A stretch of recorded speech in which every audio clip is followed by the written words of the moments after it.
Okay, we're right back. Come on in, hit the like button, brothers and sisters. Hit the like button. This is where we'll be doing our blogs going forward.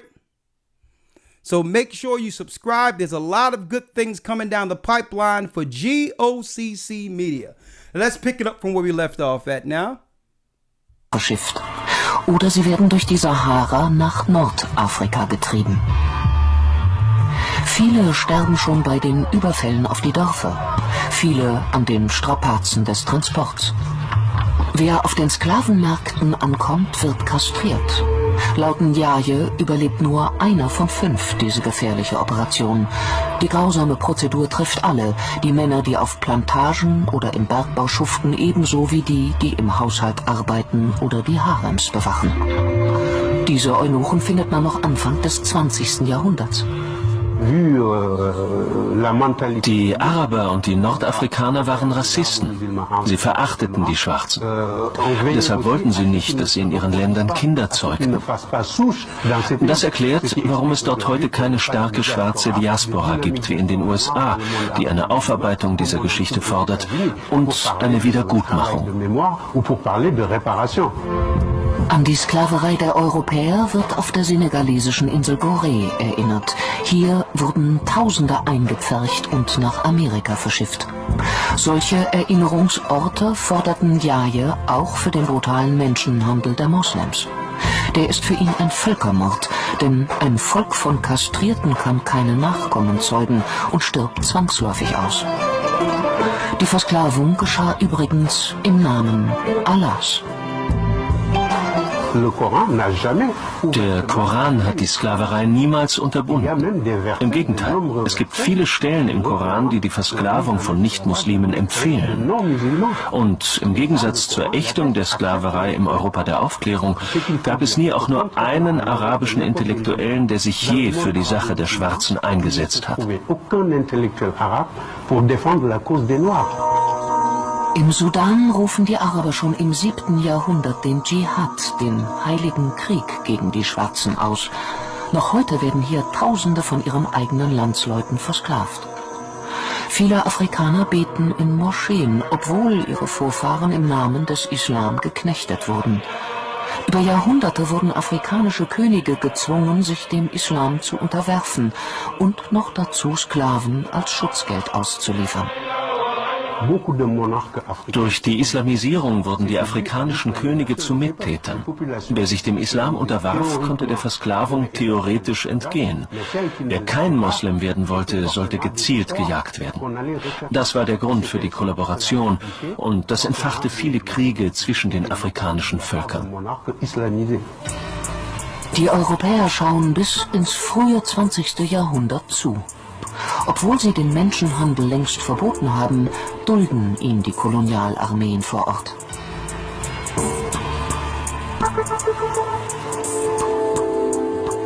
Ein Zentrum des schmutzigen Geschäfts ist die ostafrikanische Insel Sansibar. Hier landen die Menschen nach dem Verbot der Sklaverei in unterirdischen Verliesen. Den berüchtigten Tipu-Tip macht der Menschenhandel zum zweitreichsten Mann Sansibars. Noch nach 1920 schuften Sklaven auf den Plantagen der Insel. 13 Jahrhunderte Sklaverei aufarbeiten. Dafür gibt es offenbar weder in Afrika noch in der islamischen Welt Bereitschaft. Es gibt eine Solidarität zwischen den Afrikanern und den Arabern wegen der gemeinsamen Religion, dem Islam. Man zieht es vor, über diese schmerzhafte Geschichte nicht zu sprechen. Man richtet die Aufmerksamkeit lieber auf die Schuldigen, die alle schon kennen, die Europäer und die Amerikaner. Tidiane Ndiaye will das nicht hinnehmen. Weder als Intellektueller noch als Enkel eines senegalesischen Königs. Und auch nicht als Moslem. Christian men who refused to submit to the Islamic movement have been imprisoned, beaten, and oftentimes mutilated. Those Christians who refused to convert to Islam was beaten, stricken, and even mutilated. Folks, this is Africa. This is Arabs. We need to get out of this thing saying the white man, Ishmael, have done even worse, just as worse. Others have been hung, nailed to trees, or drowned in the river Nile. I must admit that I too, among hundreds of millions of educated people, was under the impression that the African slave trade was the sole responsibility of the Christian Europeans, the white race. That is, until I started exploring the subject in greater depth, and especially after reading an incredibly enlightening book called The Legacy of Arab Islam in Africa by John Alambila Azuma. My whole perspective and understanding has changed dramatically, and I would like you to tell us more about this subject. The success of Muhammadan Islam in deceiving, misinforming, deforming, and contorting both history and reality over a period of almost 1400 years has been astounding. That is, until now. The greatest tragedy about this particular subject is that most of the descendants of African slavery, the black people in the Americas, around the world, as well as among the African blacks, are totally ignorant of the actual facts. Before we lose the concentration of our listeners, I would like to make the following statement and then prove it. That the worst, most inhumane and most diabolical institution of the black African slave trade was initiated, refined, perpetrated and implemented by the Mohammedan Arabs and later aided and abetted by the black converts to Mohammedan Islam. I predict that, as usual, the two subcultures, those of denial of facts and of political correctness, will attack us without once disproving a single statement and or conclusion that we make. Slavery was not created by the white races, because it has existed throughout a human history and practiced by every tribe, culture, civilization, racial group, and religion. In fact, the very word slavery has its root in the name Slav, based upon the Slavic peoples of Europe who were subjugated by other Europeans. It is not common knowledge that the Arabic word abd is synonymous with the meaning of slave. For example, Abdullah means literally the slave of Allah, and that in the language of the Arabs, all black peoples are called abid, plural, for slaves. While much has been written concerning the transatlantic slave trade, surprisingly little attention has been paid to the Islamic slave trade across the Sahara, the Red Sea, and the Indian Ocean. While the European involvement in the African transatlantic slave trade to the Americas lasted for just over 3 centuries, the Arab involvement in the African slave trade has lasted 14 centuries, and in some parts of the Mohammedan world is still continuing to this day. Systematized and religiously sanctioned slave trade on a massive and global scale. In fact, the Quran allows the taking of slaves as booty or reward for wars of aggression against any and all unbelievers. Now, folks, mind you, they come to our country with that belief of Muhammad. What belief do they come to our country with, the Western world? Let's hear it again. Across the Sahara, the Red Sea, and the Indian Ocean. While the European involvement in the African transatlantic slave trade to the Americas lasted for just over 3 centuries, the Arab involvement in the African slave trade has lasted 14 centuries, and in some parts of the Mohammedan world is still continuing to this day. Systematized and religiously sanctioned slave trade on a massive and global scale. In fact, the Quran allows the taking of slaves as booty or reward for wars of aggression against any and all unbelievers. Hold up. Christian voice. So it's allowed under the Mohammedan codes, according to Islam, to use slaves for nothing. You can steal them, kill them, and use them as booty, which is really spoil. That's within the codes of Islam. And folks, do not that show out in our community when they come over? This is why, that's right, they'll come over, set up stores and shops and all those things and bring their family, because we're nothing more than booty to them. According to not just, their personal thinking, but it's rooted in the Islamic belief that the majority of, like the slave trade that Esau practiced, was perfected through the Arabs. Why? Because the Arabs had something different opposed to white people. They were able to convert and force black people into Islam, okay, during the time of the Crusades, and use them as Moors to convert others into their destructive ideology. The white man looked at that and said, "Oh, now that's cold. How you doing that?" It's one thing to have a race war. It's another thing to convert a people and have them fight the war for you. The same people you've destroyed has now become infantry in the army against their own people. Whoa. Ho. Yo, hey, this is how, hey, Elder Lawyer. Now, this is how you premiere a channel. Yes, sir. Yes, sir. What say you before I bring in Elder Gabar and of course, and you know I have a lot of stuff to show here.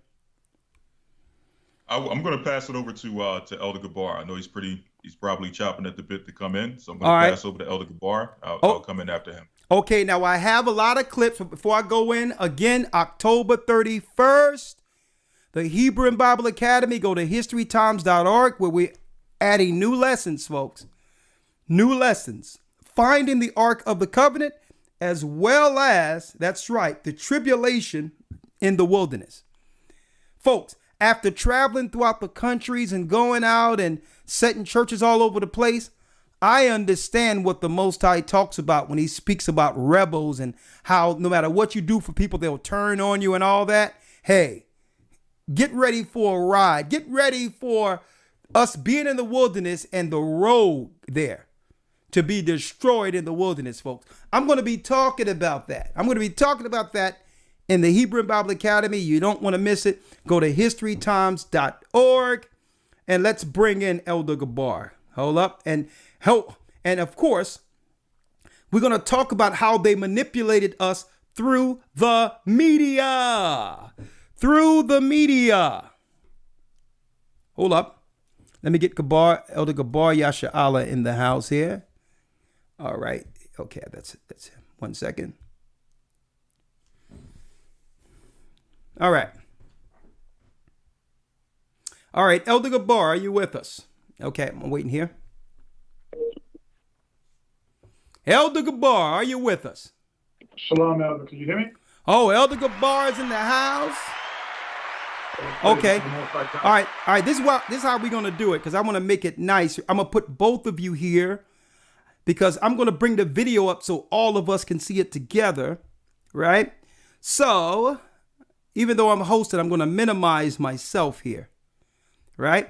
Put myself up there, and I'm gonna have both of the elders live premiering on GOCC Media. Elders in the house. All right, we live. Yeah. Go ahead, Elder Gabar. The floor is yours. Well, Elder, I think it's what, I wonder if what happened to us as a people would have happened to another set of people, where they would have been at now, right? Because, okay, we'll look at like historical history, we got the, Hitler with the Holocaust. We got when the United States dropped the bomb in Japan. And we see reparation given to those nations, right? I think Japan got some reparations because they began to take all Japanese Americans and put them in some jail and prison because they didn't know who was a spy or what have you. Then they seized their homes, their business, and so forth, so on, and they got some form of reparations, right? You got the and the thing, the World War II, I think it lasted about 5 years. I think it was 5 or 6 years. I forget. Then you got the Holocaust, and with the Germany and things of that nature. I'm trying to think of any other event, but if you're dealing with cause and effect, right?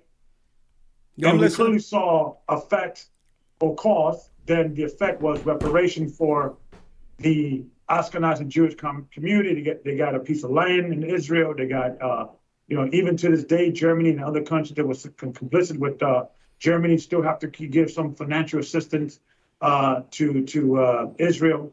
To this day, Japanese that got affected from when they began to take their property in, state they could get not their property back or the equivalent of that. I wonder if it wasn't us going through the slavery, under the Islam community, under the European community or people, if we would have gotten true reparation. And we're going to use, what happened with the Jewish people, what happened in Germany, what happened to the people in Japan. And I'm not knocking them for expecting reparations for what happened to them. Yeah. But I wonder what could, given to the history, what will be a proper reparation? See, and it's almost on you can't even put a dollar sign on or a scenario.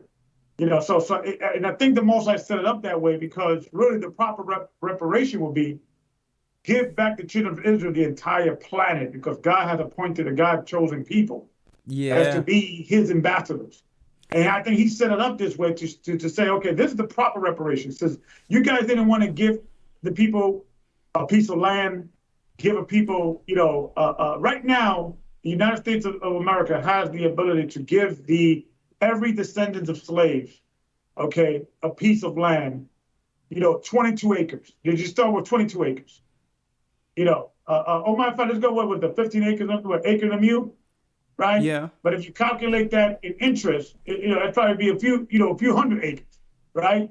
Just give them what's proper, what they promised us, okay, and so forth, so on. It could change things around, with land ownership and things of that nature, and proper. And not only dealing with that, what happened to all the money they stole from Africa?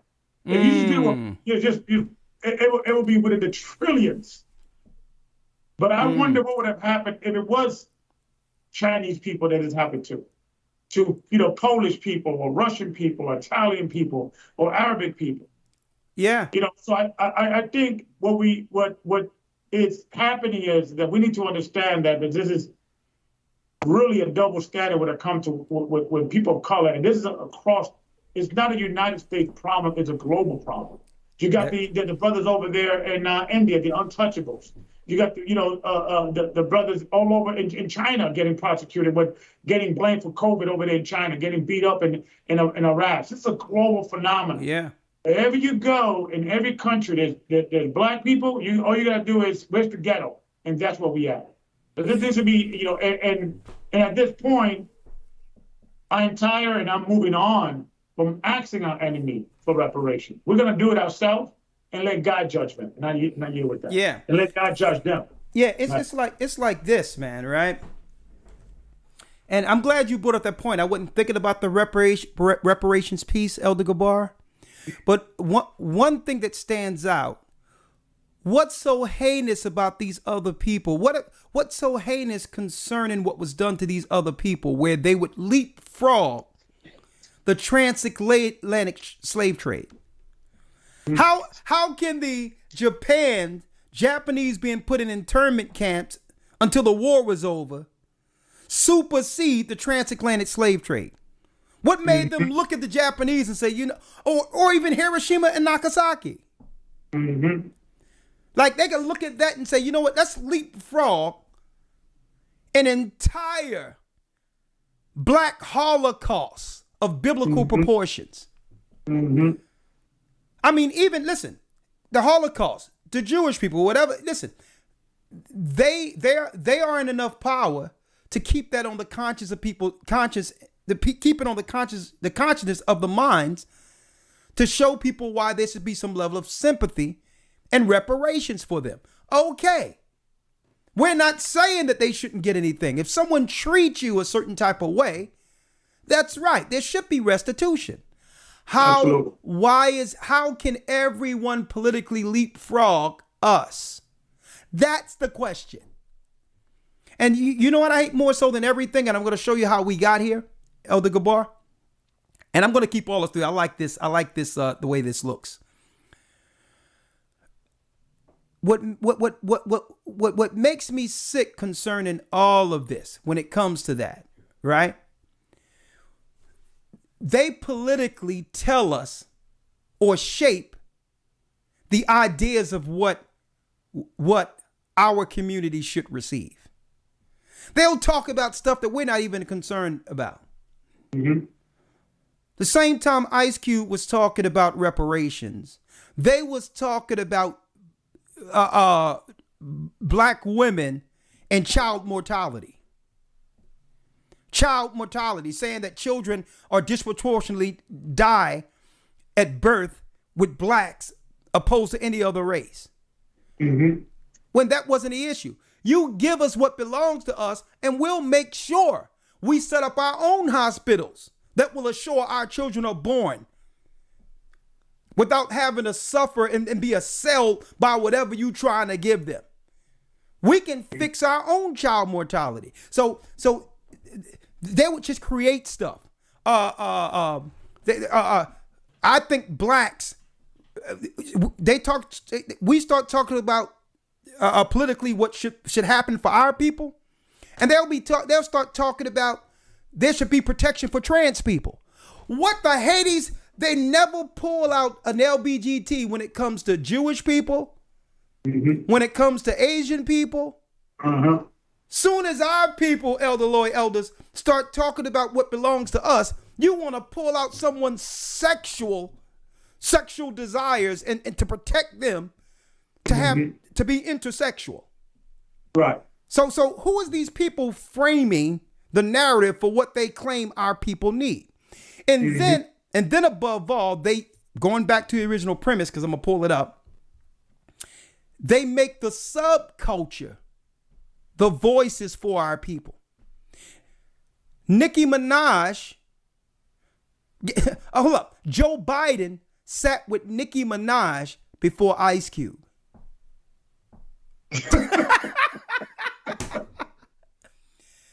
What's that about?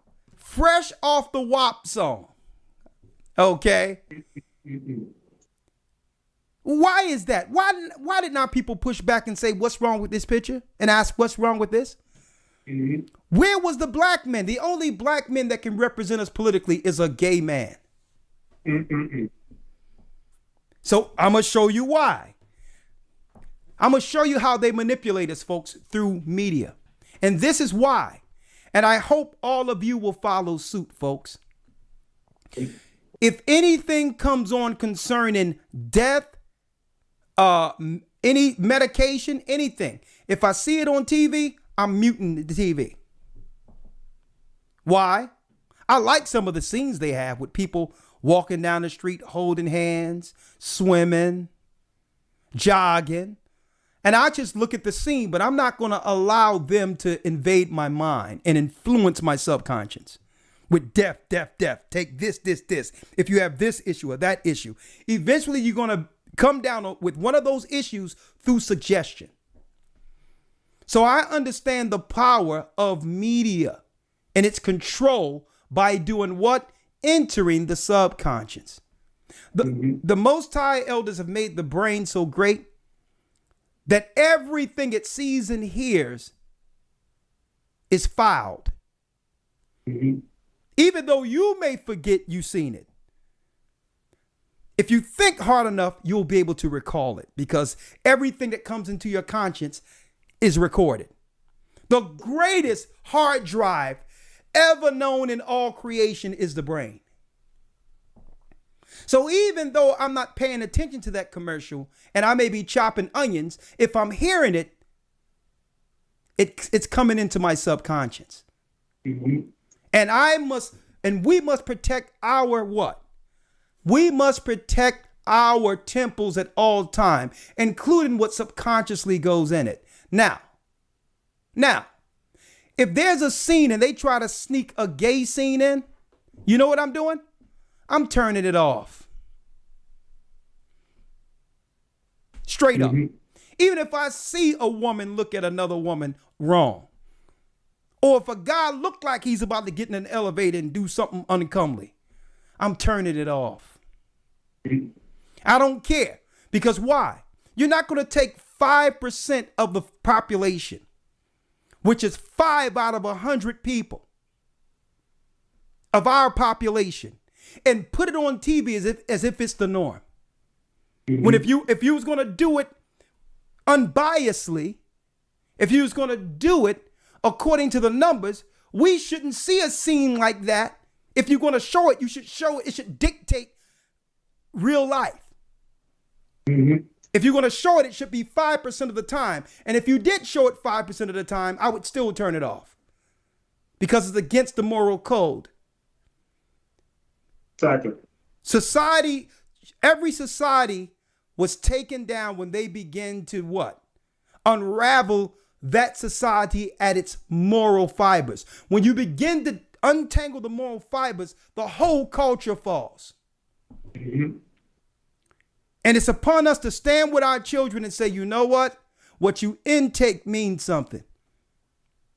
Everything isn't a joke. Everything. And that's why I love, you know what? And I'm going to do privately. And I need us to come together. We're going to do together just because, let me tell you, this was one of the most journalistic, I would say, intellect pieces of our time when it comes to art. If you're going to value something artistically, and that's the Dave Chappelle closer. We're going to talk about that later, but I'm going to show you how they were able to convince us to eventually have subculture become the voice for our people. And it's time for us to push back and say, you know what, Don Lemon, get the Hades out of here. You don't represent me because you're immoral. Black Lives Matter, that's a political Marxist agenda to destroy society. And they would rather destroy society than give God's people what's owed them. Black Lives Matter not at all. They don't represent us. So let me pull this up real quick, elders. Stick with me. And you read my mind with the Dave Chappelle. I was waiting for you to complete your statement because I want to bring in the Dave Chappelle, but you beat me to it. That's a good example of with regard to Dave Chappelle complaining about that. Here you have the gay movement and the transgender movement. Really, more of the transgender movement. The gay movement is more. Is much more ancient in regard to time, or in regard to protesting and being wanting to be recognized. Transgender is a fairly new movement. I think in the last 10 years, they have surpassed the black movement in regards of getting accepted. Now we got bathrooms that we got schools now that needs to accept co-accept these children to go into the bathroom they prefer. And by the way, Elder, there was a case that you have a teenager, it's kind of gross, teenager transgender person actually raping a woman, a girl. Are you kidding me? And yeah, I'm gonna show you the article. And the father went to the school and he got arrested because he wanted to go and raise some hell. And I'm gonna show you the article. They covered it up because they're trying to pass these laws and they don't want to demonize it or what have you. But I'll send you the article. Hey, that's what's going on. It's all coming out. The highest numbers of domestic abuse is amongst the LGBTQ community. That's a fact. And they suppress that. They suppress it. But I digress, right? I digress. One thing Dave Chappelle said, he allowed us to have the conversation that it stood out. That the baby, a rapper, is now being ostracized for his opinion. He's free to have it, whether you agree with him or not. He shouldn't be canceled for an opinion. So Dave Chappelle said he was once arrested for killing a black man. Now, mind you, it was self-defense, but he could kill a black man and still be popular throughout the earth, right? And make generational money for his family for killing a black man, but can be canceled for offending a gay person with words. So who's more powerful? Where you can be congratulated and incentivized for killing a black man, you'll get street cred, and now everyone loves you because you killed a black man. To show you show you the less worth of a black man. Mm-hmm. You could be celebrated with what? Record deals and everything else, and no one will say nothing. Why? Because you're supposed to think that that the best black man is a dead one. Look what they did to Christ. You're supposed to think that. But if you offend a gay person, your career is over. What's wrong with that picture? You didn't hit a gay person. You didn't harm a gay person. They just didn't like your words, and you're canceled. And I don't want to hear no one talk about that R. Kelly crap no more, because the Mann Act was actually put into place in the 1900s, the early 1900s, to keep white women from running over the tracks, marrying big black men. Mm-hmm. It was that boxer, Joe Jackson. Yep. Jack Johnson. Yeah. Jack Johnson. Excuse me, Joe Jackson. Jack Johnson. All those white girls was running to that boxer. He was knocking cats out, and they created a law to stop white women from dealing. A white woman would run across the tracks to deal with a black guy, and white people deemed that sex trafficking, which is a shame. And let me say this. And they keep on bringing up underage girls. Well, why didn't they charge him with underage girls? Why didn't they charge him for that? Why did they go with this sex trafficking crap? Because it's the law they use when they have nothing else. And they're taking $1 billion catalog away from that man's children. That's why. And that's the only reason I would stand, not for R. Kelly, but where's R. Kelly money that goes to his children? His children don't deserve Jewish people and other people in the corporate world to spend the money their father labored for them. I'm not for R. Kelly. Where's his money? His money belongs to his children. That's what I'm standing for. And our people will sit back and allow these guys to rob this guy blind. They don't care about no black girl. They don't care about young girls. They got young girls. What do you think Epstein Island was about? You think they shut down that island? But I digress. Come on, Elder Gabar. I'm sorry. Yeah, just Google this, anybody. Laws that were created because of racism towards black people. Let's go down the list. Marriage license was created after slavery to stop black men to marry who they want. To make it a situation, because prior to that, during the time of slavery, marriage was a thing between the village or the community and the church. There was no record to be officially considered to be married, in regards of marriage. Then you got the Jack Johnson laws that you can't go from one state to another to have a relationship with a woman, or some crazy scenario. Right now, within sports, when basketball players, when African American began to come in, the tribe of Judah began to come in, they had to change certain rules because of us. So if you look at the history of laws that we are now saying, why is this thing even established and so forth, and once they recognize there was because of racism and bias towards our people, they don't eradicate those laws. They just hold them on to them until they could, use them again for R. Kelly or another brother who's getting caught up with some madness. So I think we have to realize the hypocrisy of a lot of these laws.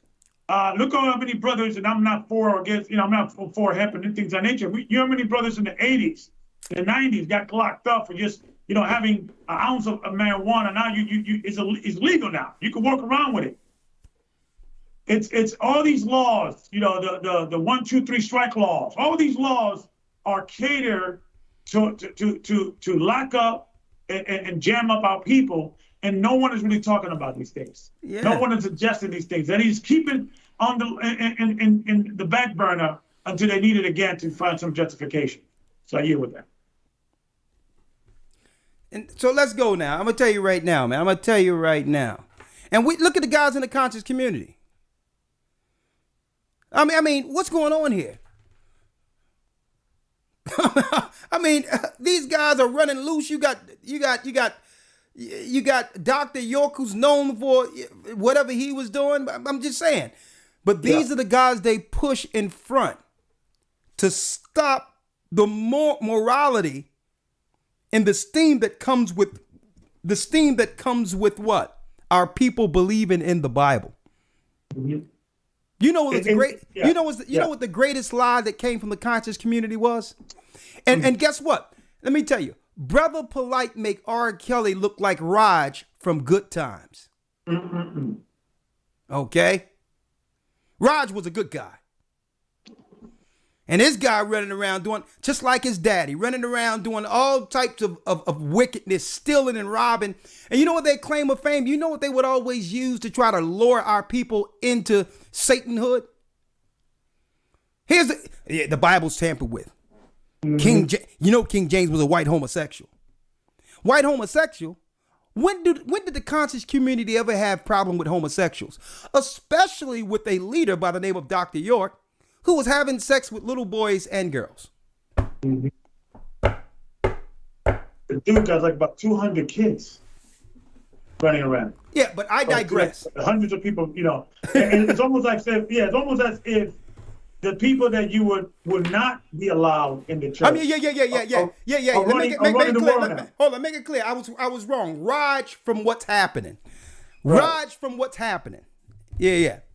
I wasn't going to say Michael from Good Times, but you know what I mean. Right. Polite. Make R. Kelly look like Michael from Good Times. Now, I got it correct. Now, let's go into the history of media. How they was able to manipulate us since films came into play. Elder Lawyer, narrate the first clip for me, please. Yes, sir. The first clip. What is this? Because you got them all together for me, and let's go through them. Right. This is called Cotton and Chick Watts Blackface Minstrel Show Comedy. This is a white man in blackface, along with a white woman performing a comedy routine. Now, how long ago was this, Elder Lawyer? Man, I want to say I don't have the date on this. I want to say the 1940s, if I'm not mistaken. Okay. Maybe even the 30s, but I don't have the exact date on this is in the 30s, brothers and sisters. Check it out. We're going to show you the introduction of black people to the masses to shape the idea of how the population of Americans should view black people. And guess what, folks? And I don't know if there's a coincidence. Maybe that it don't have nothing to do with it. But the majority of, if not all of the studios in Hollywood and others were created and ran by Jewish people. Now, I don't know if there's any reason behind that. It's just so. Maybe they just like films. But let's see what they were pumping out, their productions. Let's see how this goes. Now, two quiet people, Cotton Watts and Chick. Fair use. This is a white guy dressed like a black guy with blackface. Lady, let that be a lesson to you. What's the matter with you boys shooting up that man's hen house? I'll shoot any chicken trying to follow me home.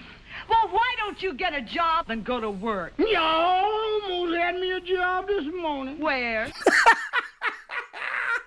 Whoa! This is when they didn't want to play, This is when they didn't want to pay black people, a few shekels, why do that when you can just, put on a little wig, fair use? I went down to the post office and asked that man, could he let me have one of them jobs as a letter toter? No, Cotton. Now, this was before Ice Ice Baby, folks. You mean a mail carrier? And the man said, boy, you give me a situation, he'd have to put me through a simple self-examination. No, stupid. You mean a civil service examination? She said, no, stupid. Oh, folks, this used to be the TV our grandparents watched.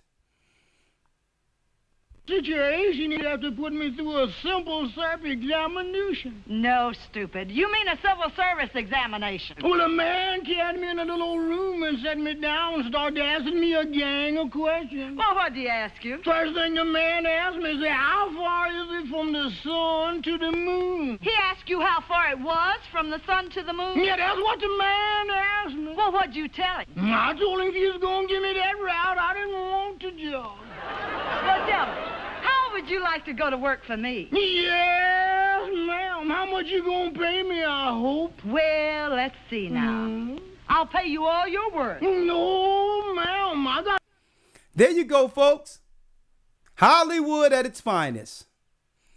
Oh, yeah. Some great... Hey, this guy giving Denzel a run for his money. I have some money. You know, Cotton, I'm making a picture called The Lion Tamer. The Lion Tamer? Uh-huh. There ain't but one kind of lion. And Elder, you know what's funny? What kind's that? What's that, Elder? That even now you have many, black and Latino actors that before they make it, if you look at even Denzel, if you look at even what's his name, Samuel Jackson, for him to get started in the industry, a lot of them had to play pimps, drug addicts, drug dealers, right? Before Denzel was, the leading man, before Samuel Jackson was with Marvel, the Avengers. Every movie you used to see Samuel Jackson, he was a crackhead, right? Go back in the days in the early '90s, right? Jungle Fever, crackhead. What was the other movie? Every time you see him, he was a crackhead, and they have to play these roles to get, to eventually, to get these type of, mainstream movies that now they be playing, Nick Fury in the Avengers. Right? Before Samuel Jackson was Nick Fury, he was your local crackhead actor, playing that role. And I think they do that by design to filter out the people that are self-respected and say, I'm not going to do that. I'm not going to play the crackhead. I'm a Shakespeare actor. I went to school for this. I studied my craft. Oh yeah, So it's a system that that try to rule out the people that they won't be able to be compromised. Okay, right on point. One thing I want to say, Elder Gabar. Speaking of that, so let's check out real quick the current day blackface. How they was able to do it, tethering. Using our own people now, but it's really the same agenda, right? Check this out, folks. Look at this here. And while you're pulling it up, if I can mention real quick, just off the back of what Elder Gabar just stated, the perfect movie that encapsulates and captures the spirit of, as you stated, having to play these certain roles in order to get into Hollywood and to eventually work your way up. But starting off as pimps and crackheads, drug pushers, prostitutes, and things of that nature, the perfect movie that encapsulates that is Hollywood Shuffle. That's deep. Check out that movie. Yeah, I'm gonna check out Hollywood Shuffle. Oh yeah, we just found out that yes, this channel do receive super chat. So if y'all want to donate and y'all like what's going on, y'all can do it on this channel. I didn't know. I just seen it there. All right, so let's go now. Let's go. How do they do it today? Billy Porter, this is how they use people who really don't have any talent to come in and misrepresent our people to push agendas. Billy Porter reinventing Cinderella's fairy godmother. It's time to shake it up. It's time to shake it up. Nothing is sacred anymore, folks. There go your fairy godmother. How many of your children went to see that crap? This non-talented Satanist. He can sing though, but I know his mother should have been watching him in that choir. He should have watched that choir director. I'll tell you that. But here it is on today's show: Billy Porter reinventing Cinderella's fairy godmother. Here your fairy godmother, folks. It's time to shake it up. All right, let's go back now. Let's go back. But they started here. See if they can misrepresent you from the beginning, right? And notice, elders, they didn't give Denzel Washington an award until Training Day.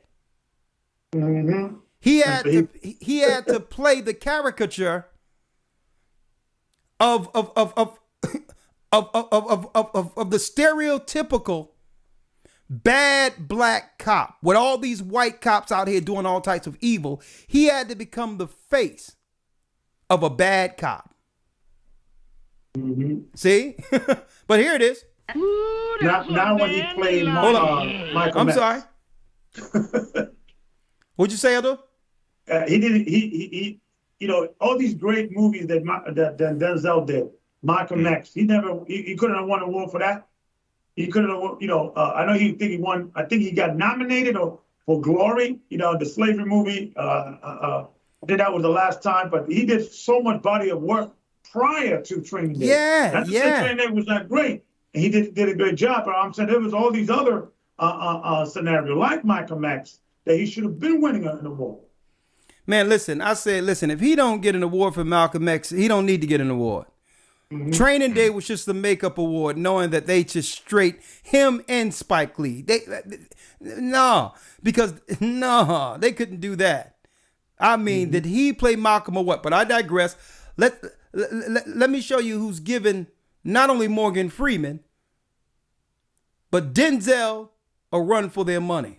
Now, all I want you to do is meet me at the zoo in the morning at 9 o'clock. Yeah, with the rest of the monkeys. With the rest of the monkeys. Yeah, I'll bring my grandpa. See Lloyd laughing. I want to get a moving picture of you in the lion's cage. Well, if you ever do get a picture of me in a lion's cage, you'll be moving all right. Oh, Cotton, the lion can't hurt you. Can't hurt me. Now, nobody can make me hurt myself. Why, the lion's tame. He'll eat right off your hand. Eat off of your hand and over your leg, too. I know them cats.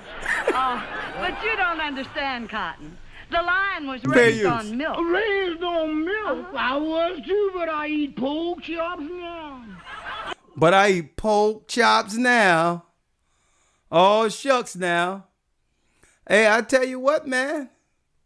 Now, hey, Elder Lawyer, I think we're looking at the making of Nas X in black and white. Hey, go. You know what I mean? Hey, I don't know. Why, he can't bite you. Now, how come he can't bite me? He hasn't got a tooth in his head. I know, but he can gum me to death. I don't want him gnawing on me. Now, all I want to do is snap you as you enter the... And you know why we're making fun of this, folks? The question is, where were our leaders pushing back? Now, what we're going to do is we're going to go throughout all history to show you there was never really anyone standing up to push back at a people who saying that they were oppressed, that always showed us publicly in a negative light or in a stupid light. It's always some shameful wickedness they're promoting when it came to us. And folks, this is how Hollywood started. They would always show the white woman as the damsel in distress. The damsel in distress. And then they'll show King Kong, the big black gorilla, willing to climb a mountain and die to save her. Mm-hmm. Symbolic. Yeah, Birth of a Nation, if you remember that movie, that was considered the first blockbuster. Yeah, Birth of the Nation. It actually got featured in the White House. And the president at that time said, this is a great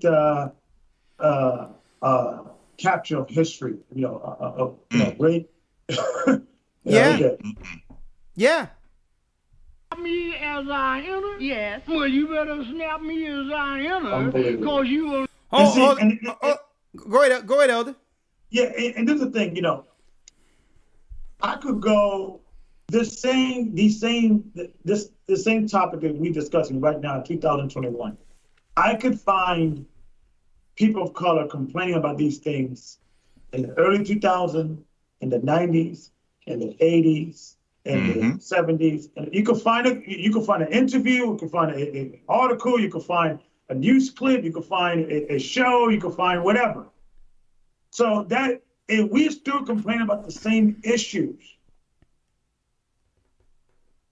and it's like this: if you are offending a brother or someone or a race, and they keep telling you that's offensive, and we can still see traces of that in Hollywood.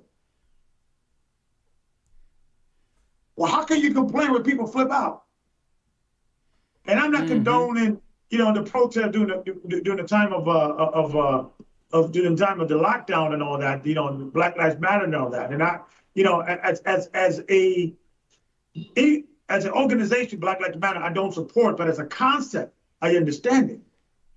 I can sympathize with it because a lot of young kids now are just frustrated and upset because since the 40s, the 50s, the 60s, the 70s, the 80s, the 90s, the early 2000s, even now, it's these same things we're going through and no one is listening. Yeah. See, but what you expect for it to happen? Whatever. Yeah, you're right. They knew it would be they knew eventually our people would be fed up, but then they would give us their only outlet to do what? To change the world politically to benefit themselves. Of course, they wanted to tear everything down. They knew they were going to shut everything down anyway with a new production, with a new reset, with the new corporate reset. So they wanted black people to tear it up so they can get the insurance for the new reset that they had planned for 2020. So I'm with you. I'm with you, but everything was calculated. They would never let black people just tear something up without shooting them down like dogs. They wanted this to happen so that because when we began to tear down white statues, that opened the door for them to say, well, since we're tearing down white history, let's tear down all history of America, including black history. Nothing is sacred anymore. And then we'll replace it with gay history. Yeah. So be very careful when you're celebrating something under a fascist Marxist ideology that destroys a country. Yeah. So they played on that George Floyd thing, but at the end of the day, it was politically driven. So that if we're going to tear down white statues, then guess what? If you're willing to tear down history, then all history is gone then. Now, even our history cannot be discussed, and the only history we can talk about is if a gay person started it. Like I said, listen, tear it all down if you would like to. But understand, our people fall for the political agendas over and over again, and it's because of their programming. Let me show the next one, elders. Step and fetch it. So I hate Black Lives Matter. I hate it. Step and Fetcher. Here we go. Now I'm going to ask you all, this is 1934. Has much changed?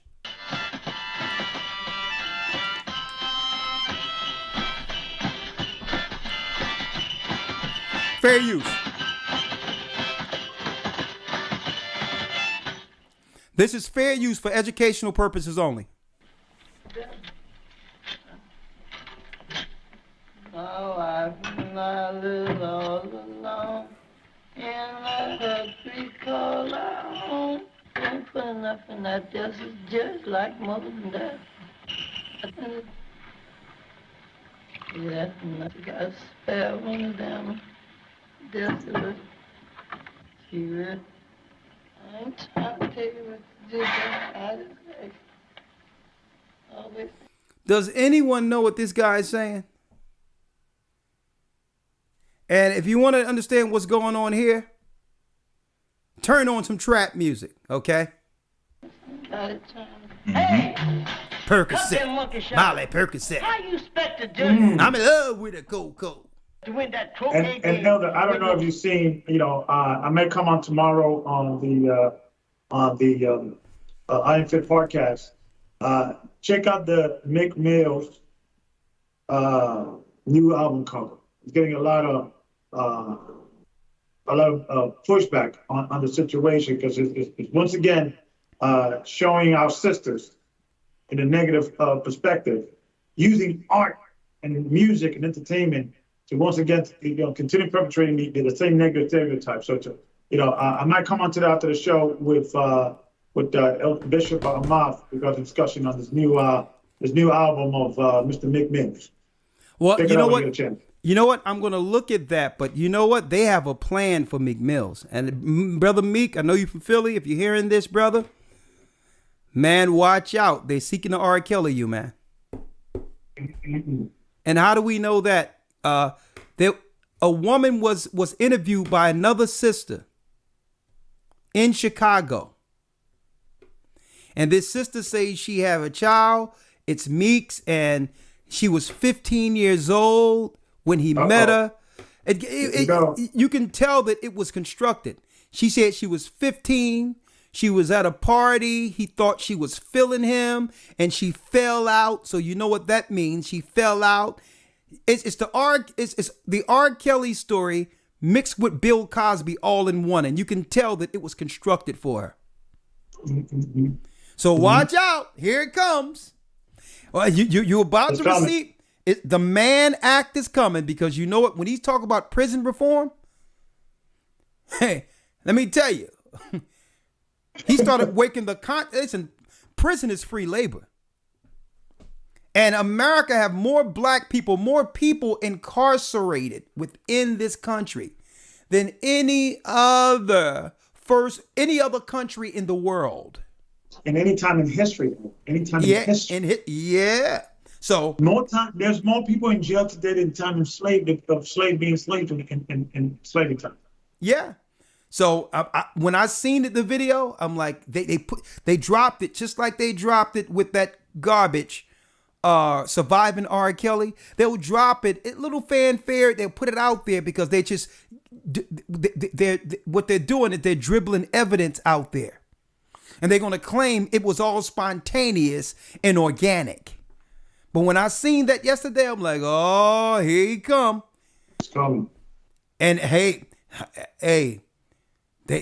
anyone that has generational wealth and has the same skin like this, watch out. That's all I have to say. All right, let's see the next one. Step and Fetcher. Let's see the cartoon. Let's see 1944. Eliza on the Ice. This is what our children were looking at. Are you ready, Liza? I's ready, Uncle Tom.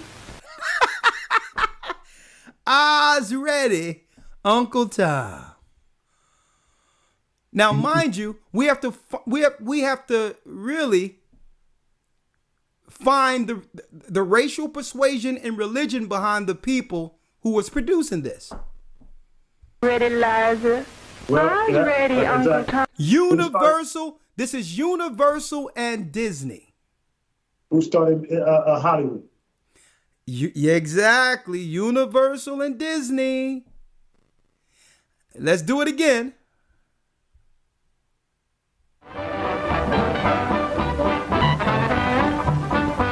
Are you ready, Liza? I's ready, Uncle Tom. Is you ready, Simon Legree? I'm always ready.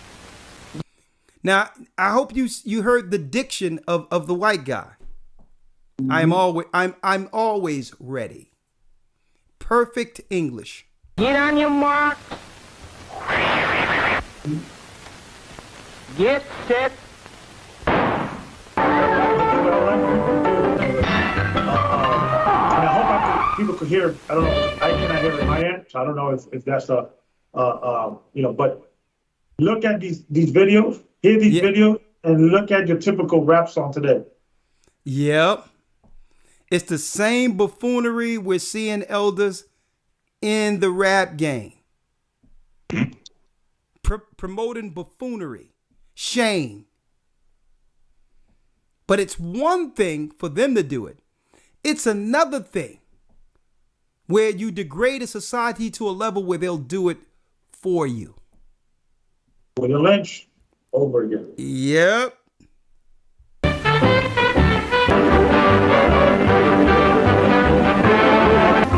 Hold up. They got the watermelons working.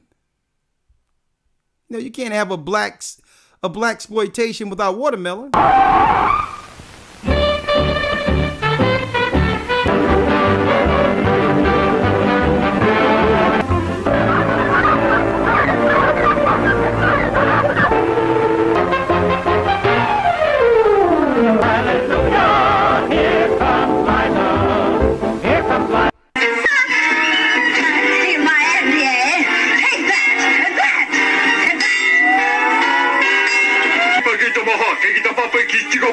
Unquote. Little Audrey, is you reading by that moonlight again? Land sakes, child, I was warned, and we warned you 1,000,000 times. That moonlight makes you have bad dreams. Oh, I don't believe it. You is the most disbelievable. Now look what they was promoting back then. It's a shame. Trying to mock our sisters. Every time they show a sister, it would show a sister like this, speaking like this, overweight. Leaving, child, I was gonna tuck you in, and you go to sleep right this here minute.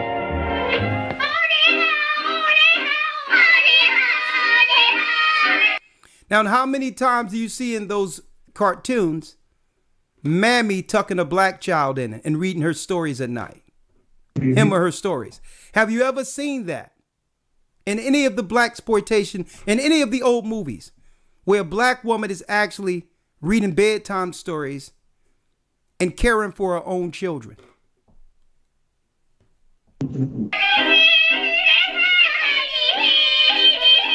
See, but I'm saying this is because why? It doesn't matter the time. They'll just slide new actors as the time go on into these same slots, these same caricatures. Nothing's changed, folks. Nothing's changed.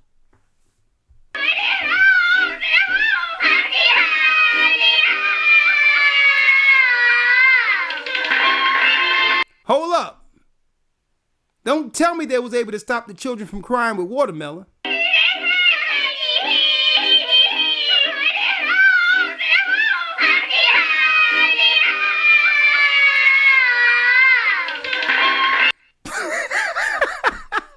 That's enough of that. That's enough of that. Oh. Hold up. Tom and Jerry. Man, I love Tom and Jerry growing up. Fair use. Plain dumb.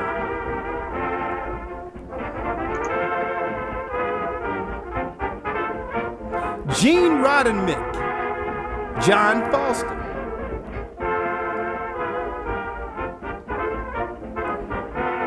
Van Buren production.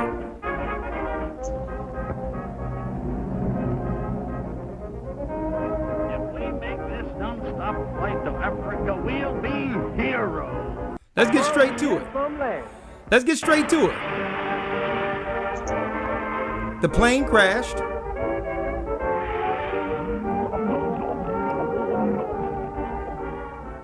Wonder how far we is from land.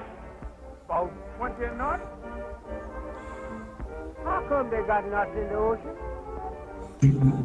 Traffic and waves gets heavy. When it gets tangled, it makes knots.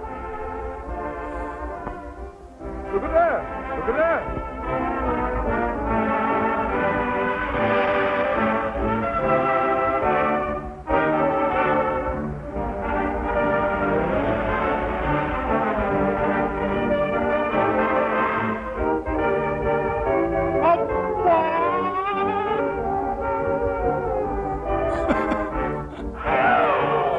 I told you I didn't want to go to Africa. a minute. Is we in Africa? I told you I didn't want to go to Africa. Wait a minute. Are we in Africa? No, we ain't in Africa. Does it look like we is gonna get to Africa? No, don't. Lawyer, where you find this stuff? Then what have you got to kick about? And Elder, I don't know if you know this. Go ahead. I don't know if you know this, but years ago, and I'm not defending Bill Cosby, but he actually bought all those racist cartoons. He did. To make it, impossible for you to see it. It was very, and things of that nature. So I don't know, dealing with his legal issues, that he had to sell those rights or what have you. But I remember him buying a lot of these cartoons and owning them and for Danny, well, not to be aired. So it's funny now that he's, he got acquitted, but I'm pretty sure he had to pay a pretty penny that you see in these type of cartoons because they were hard to find back in the day, and he was responsible in setting that movement to make sure that these things are not aired or utilized to make people of color, look or make fun of people of color. That really needed. Man, Elder Gabar, it's deep you're bringing that up because people can say what they want to say about Bill Cosby. He spent his life to make sure the image of the black man would be a respectful one. Mm-hmm. And see, it's a shame that out of all the work he has done, I'm looking at, I was raised 15th and Diamond before when Temple University was nothing but about 3 buildings and McGonigal Hall, a small basketball area. Mm-hmm. And it was Bill Cosby's money that made Temple what it is. And I'm going to tell you right now, he went from the projects, turned some of the characters of North Philadelphia into the Cosby Show. This guy was brilliant. Mm-hmm. And then single-handedly changed the image of black people in America everywhere with the Cosby Show and A Different World. Mm-hmm. Single-handedly, while the Amalek media was pushing buffoonery, he showed a demographic of black people that we all knew existed, that the media didn't want you to see. Respectful black people. And at the end of the day, it's a darn shame that his legacy is going to be about something when he was be about a time in which there was free love in the 60s and 70s and everyone was popping pills and getting high. Yeah. And he's going to be recognized for something he did before the Cosby Show, when everyone else was doing it at Woodstock.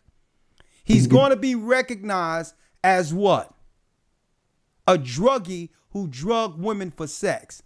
And I'm going to tell you right now, folks, when you have the money he have and the prestige he have during that time, the 60s, the 70s, you think he would need to give something to a woman to sleep with her? These white women were lining up for Bill Cosby. Mm-hmm. Now, do I excuse his behavior? No. But what I'm saying is it's a shame with him trying to show a right image because there were successful families amongst our community, but the world didn't know about them. They only knew good times, us struggling in the projects. They only knew happy days where it was just one black guy who was a sidekick someplace that you would hardly see. And the cool people were Fonz. Hey, Laverne and Shirley when I was growing up. The black people were good times, struggling. Or we're moving on up, the Jeffersons, moving on up to the east side. So you had to be someplace else to be recognized as successful. Bill Cosby broke the mold. I'm glad you mentioned that, Elder. Let's get a few more because I want to open up some calls. Scrub Me Mama with the Boogie Beat. 1941. I know this is nice. This is modern day trap music. Fair use.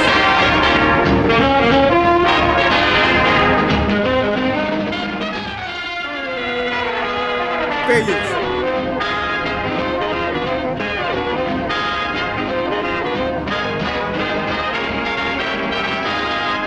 Look at these names. Alex Lovey, Frank Tipper, Ben Hardaway.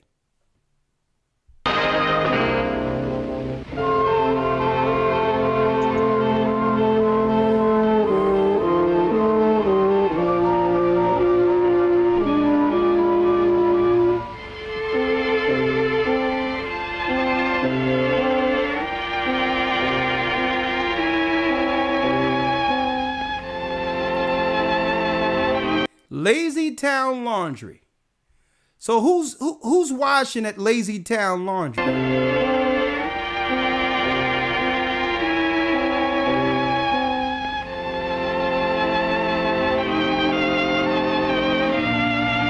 Lazy Town.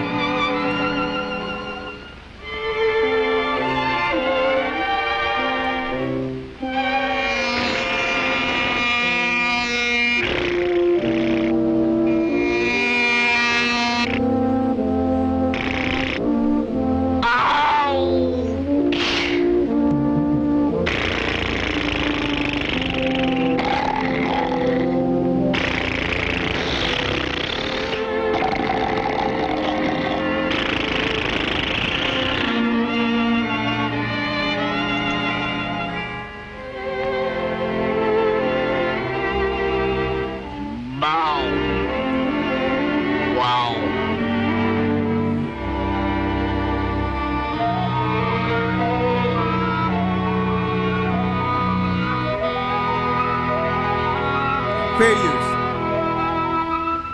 Fair use. Educational use only. Education. Fight.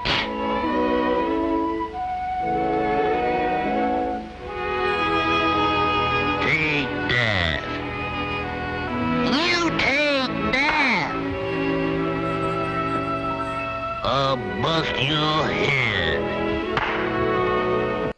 1941, folks. Lazy town. 1 hour stop for lunch. Okay, that's a light-skinned sister.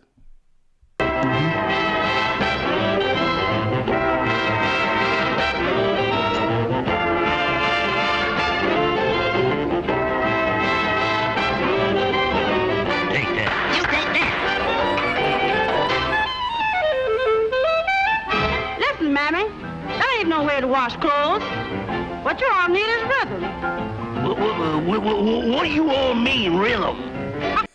And see, folks, y'all thought Lizzo was a new creation. We all thought that the caricature of Lizzo was a new creation, right? I'll show you what I mean. In Harlem, there's a little place where everyone goes to see the way a woman washes her clothes. If you like boogie woogie rhythm, she's gotta be. Let the boogie woogie washer woman give you a treat. On every afternoon at 1 the sessions begin, and all the boys from all the bands come down and sit in. They sit around and knock each other out when they play, while the boogie woogie washer woman washes all day. Rubbly up dub, that's just the way she rubs. Rubbly up dub. Now, brothers and sisters, I'm going to bring back to you elders real quick, but folks, have much changed? It's gotten worse, Elder. Have much changed? Listen, I'd rather watch this and compare what was out there now. You know, watch a typical rap video these days. Forget about it. You know, it's insane. You know, it's bad then, it's getting worse now. Let's see if much changed real quick. Fair use. Let's see if much change. Fair use. You finna online date chat, find a mate chat, open up BOK ass, okay yeah, profile picture looking tight chat, nice chat, got your bio reading right chat, precise chat, but before you find a date chat, you fair gotta use. wait chat, gotta go back to Nate chat, get it straight chat, girl you look good, want you vax that thing up, you's a handsome young brother, want you vax that thing up, dating real life, you need to vax that thing up, feeling freaky all night, you need to vax that thing up, girl you look. Has much changed, folks?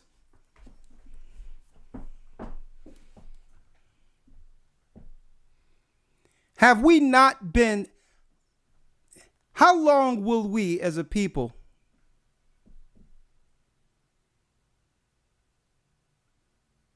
How long?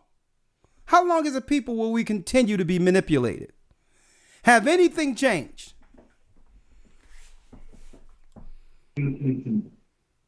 Because why? Yeah. You know what? Let me tell you. You know why the Jewish people and others that was behind those studios could do this? They couldn't find actors in droves who would sell their people down the immoral road like this. Mm-hmm. That's why they had to do blackface and do a lot, because they could get a few people to come over and do that, but there was a such thing called shame in the 40s. See? Believe me, those characters who were playing those stepping fetches, they caught it in society. They couldn't make it within black society and died miserable. Why? A lot of them died miserable because our people shamed them. Real respectful actors and artists said it's people like you that'll make it where our people will stay in this position forever, with gods like you being used by the other side. It wasn't like now for the bag, for the so-called bag, our brothers and sisters will sell their own mother soul. Has anything changed? You were saying something, Elder? Yeah, I think what's the more I look at this thing, right? Because you notice you don't see this this movement or this effort on demonizing all the other tribes. And I'm trying to think that's design. And I think the reason why, because the powers that be, they know and they understand this particular scripture. I'm reading Genesis chapter 49, verse 10. It says, The scepter shall not depart from Judah, nor a lawgiver from between his feet, until Shiloh comes. And unto him shall the gathering of the people be. I think they use Judah in the forefront, much more all the other tribes, because they know that Judah has that spirit of leading the other, not only the 12 tribes or the other 11 tribes, but the entire nation. This is something special in regards that Judah sets trends. And that's why you don't see they're leading that in the Puerto Rican community, in the Mexican community. It's mostly with Judah. Yeah. And then go to Puerto Rican rappers. They're acting like black rappers. Yep. Go to Mexican rappers. They're acting like, you understand? So we need to start using this understanding and pushing Judah in a positive light and fight fire with fire. So all the other people say, okay, this is an alternative here. We have to make righteousness cool. Exactly. And see, and that's why I played R.E.I. and Malak's song, The Jungle. I'm only going to promote something positive with a message that will uplift our people. No more of this crap. Mm-hmm. It's time for us to push back. And Elder, you're right on point with what you're saying. It's time for us to push back. And I'm gonna tell you this right now, Elder Lawyer. Let's get a byword real quick. Mm-hmm. Where it talks about a byword in the Deuteronomy, the 28th chapter.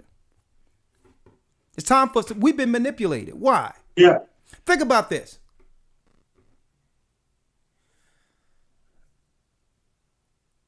They had to recall almost 1 million pressed albums of Michael Jackson when he made a statement, said, kick me, kike me, everyone bite me or fight me, right? Kike is actually what? A degrading word or demeaning word to Jewish people. Mm-hmm. It was a derogatory term that was placed on them by the Germans. Now, Michael Jackson wasn't calling them the name. He was defending them and saying, well, you call me words, you know what I mean? But I'm going to stand against your derogative politics. So he was speaking for Jewish people. And you know what, elders? They still recalled all of the albums with that on there. Why? Because they know the power of media. They didn't want anyone else to pick up on that word, to even use it negative, even if Michael Jackson wasn't. Right? But they will allow us to use the N-word with impunity. Because they understand the idea of it. The more you say it, the more you desensitize people. And it devalues the word to a point where a derogatory word can become cool, and now even white people can say it. So they understand the power of media. This is why they didn't allow Michael Jackson to say that word, even when the word was being used to defend Jewish people. Tell me they don't know the power of media. Right? When Jay-Z did that song, he said still a N-word, right? And he was talking about how black people should come together and buy up property like Jewish people. Now, he was speaking in favorable terms of how they stick together. They deemed that as anti-Semitic, claiming that what? That he was promoting a stereotype against them. Well, no, he was saying something positive about them. Why did they shut it down at the door? You know why? Because they don't want the idea to get out there that they stick together and that's our downfall. They don't want it repeated to a degree that we begin to look at them and say, you know what? Let's copy them. See, they have gatekeepers that immediately when something come up that's alarming concerning their movements and how they move for their people, they have gatekeepers to put anything in a bag that would stop them. I'm going to ask you, elders, what do we have amongst our community that represent us to protect us that way? That if someone say the wrong word, we can cancel them. We can shut them down. What component amongst our society has that? And if we don't have that, shouldn't we figure out, and you know what? And I'm going to tell you who has it. The beginning. And this is what Christ's gospel is about, the truth, folks. He spoke as a man with having what? A man with authority who made common sense and logic to any scenario to a degree where most people needed to stop and say, you know what? He makes sense here. And this is why I wanted to do this show tonight, folks. To say what they're doing when someone says something anti-Semitic or say something that could actually put a wrong connotation on them. That's called being a watchman. They have turned the media into their watchmen. And the problem with our people, there is none. We're open game. We're open game, folks, to where nothing is sacred amongst us anymore. Nothing is sacred. And guess what? It's time we begin to make shame a word again. And say, nah, there's standards. There's standards. No, you cannot be married operating like that. No, you will not be taken out and being shown chivalry operating like that. And women on the other side say, you know, you're not going to treat me like nothing. And I'm going to set a standard even if I'm alone for the man who would work for me. So it starts with, it starts with individuals setting standards and saying, well, no, I'd rather be alone than to lower my standards. Someone have to take a stand. You're not going to bring me down in the gutter with you. Shame. Yeah, standard. And I think what we have to do, Elder, and I've been shouting this thing out in my podcast and I Am Safe podcast, that we have to start establishing a media empire. of our own. Hey, we got the numbers, man. We got the numbers. We got the people, and it's time to do it. Absolutely. No, Elder Gabar, why do you think I switched it tonight to GOCC Media? Mm-hmm. Let me tell you, I'm going to take a part of that church and I'm going to set up a serious studio where we can have guests. We have guests come in. We can have debates. We can have people come in. Hey, we got our own stuff now, brother. That's it. That's it. That's right. You know what? It's a slide. We can set up. Shadow. Listen, we can set up lights. We can have a production team. We can bring in whether it be political, religion, whatever. Bring them in and sit on the couch and let's discuss it. We have it. We have it now. It's time to do it. That's right. That's right. Imagine if we have a situation that every channel that the GOCC has 1 million subscribers. Every channel has, 10,000, 100,000 views, and things of that nature. Now's the time to do it. Is that unity? Yeah. What's stopping us is us. Exactly. It's us. Exactly. In their mind, they're already willing against us. We already are controlled mentally.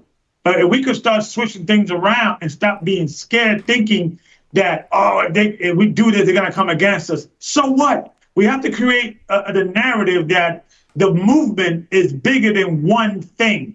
Exactly. It's the people sticking together. You take one of us. Exactly. You go against one of us, you go against all of us.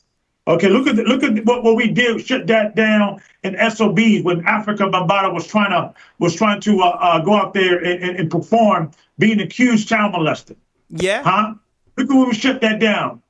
It's power and unity. Elder Gabar, I see Star from Star Report. I see everyone talking about what happened with Bambaataa, and what they're not telling you. It was the Gathering of Christ Church who went down there and shut that venue down, that changed the law to where that now the statute of limitations of rape, there's no more statute of limitations of rape in New York because we went there and stood and made sure they didn't walk inside that building. Mm-hmm. But folks, hey, is anyone reporting that? Because it's not about doing what? It's not about paying your arms before men so that all can be seen. But I'm telling you now, it was us with our church who went down there and shut that building down where no one can go into that building, and Bambaataa couldn't perform that night. That's right. And the sister that was behind it, she was there, all of that. And that's what passed the law where and guess who didn't even show up? Poppy didn't even show up. Mm-hmm. He didn't even show up, and he was the face of coming against Bambaataa. He didn't even show up. We as a church went out there and said, you know what? We as a church under Christ's Church is going to stand for the voiceless. And we're going to say, we're going to tell you, ain't nobody going up in that building. And you know what happened? Bambaataa didn't go through the building. It was a Gathering of Christ Church. No one else there. That stopped that from happening. Poppy didn't show up, and even the other guy didn't show up. Savage, I think it's Ron Savage. He didn't show up. Star wasn't there. Nobody was there. We went there, and it was shut down, and a law was passed that took away the statute of limitation in New York for children that are raped. That was strictly the Gathering of Christ Church out there. But no, the media didn't write it. And you know what? It didn't matter whether or not the media write it. No one said about it because the Most High knows. And and Elder Gabar, I'm glad you mentioned that. That's why I'm here today on GOCC Media. Yes, we teach the Bible. Yes, we do all that, but the Bible says we must be able to condescend to the lowest level and have conversations where conversations are being had. Yeah. And knowing that everyone initially isn't going to know the Bible or understand the Bible, but they'll know truth when they hear it. And with that truth, Christ says what? Come follow me, put your nets down, and I'll make you fishers of men. With that truth, we're going to put that bait out there and guess what? Catch a lot of fish. And even if you don't believe in the Bible, at the end of it, you will. Ask Elder Godja. Yeah. Ask Godja. Yeah. Let me tell you, I think it's going to come a time that the only people that are going to be standing for righteousness is Bible believers. Because now the people that are not accepted in the church or cannot come in as they are or stay as they are in the church are the ones that are controlling down politics, the media, what we see, policy. There's a pastor in Canada. They got arrested, and he's facing like 4 years for, and a judge. This is, and I'm not saying this article is what a judge ordered him that he must apologize and recant everything that he says about freedom of speech and freedom of religion, freedom of not to take certain things if a doctor tells you got to do it and so forth, because your body's your temple. A pastor is facing 4 years. It's going to come a time we have to take a stand. I think it's time to fight fire with fire. And they are more scared of us than we are scared of them. Trust me. Let me tell you, man. Let me tell you. You know what? We'll just do exactly what they're doing in reverse. And the whole thing is like this, Elder Gabar. It's about, I know how to be politically correct. See? So the only thing we need to do is this. The same way they teared up for Stephen A. Smith to knock it out the park for them. Hey, we got Israelites and Gentiles in our church. We'll just tee it up and we'll have one of the Gentiles who've converted to knock it out of the park. So we'll tee it up and say, what you got? Hey, Doug, what do you say? Hey, Doug, what do you say about the jab, Doug? You know what I mean? I'm a little hesitant being, but I'm sure I'll tee it up for Doug. I'll tee it up for Steve, and he'll knock it out the park for you. We can do that. We can do a little bit of that for you too. But again, I'm opening up GOCC Media here so that if there's young brothers and sisters with talent,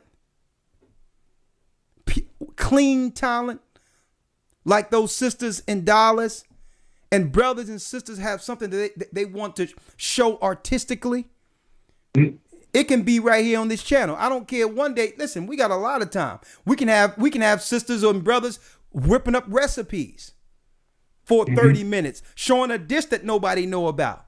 Straight clean according to Most High's law, with all organic and no preservatives and no poison in it.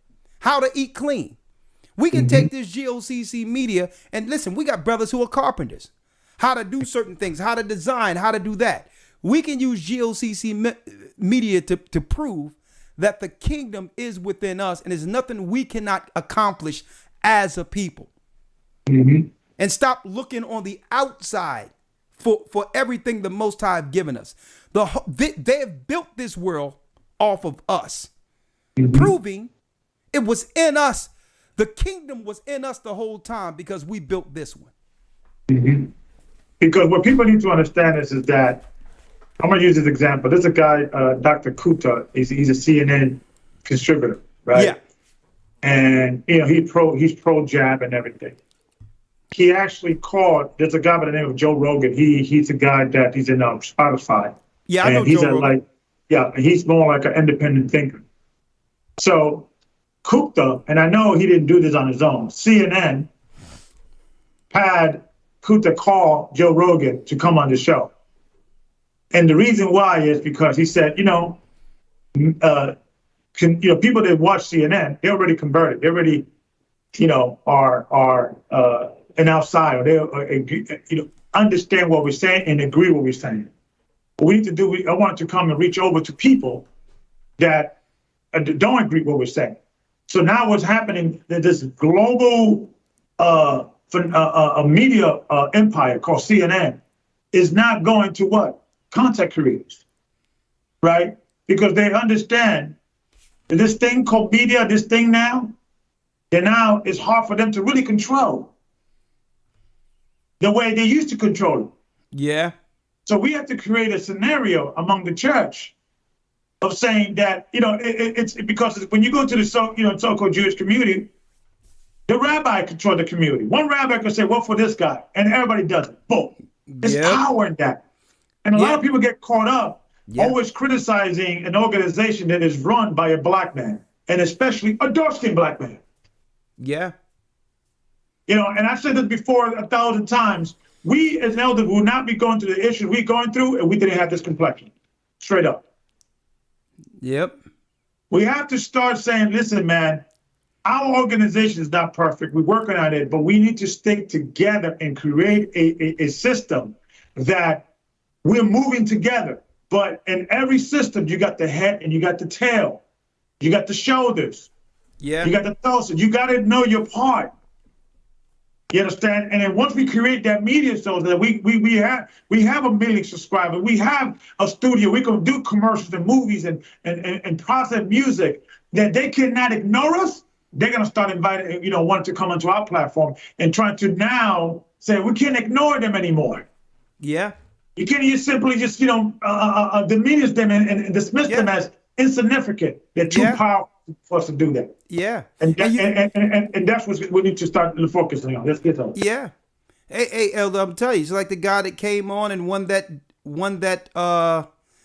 case when they tried to come against him and fire him because he was an Israelite. Let me tell you, quietly, the Most High is moving this work and well beyond us, man.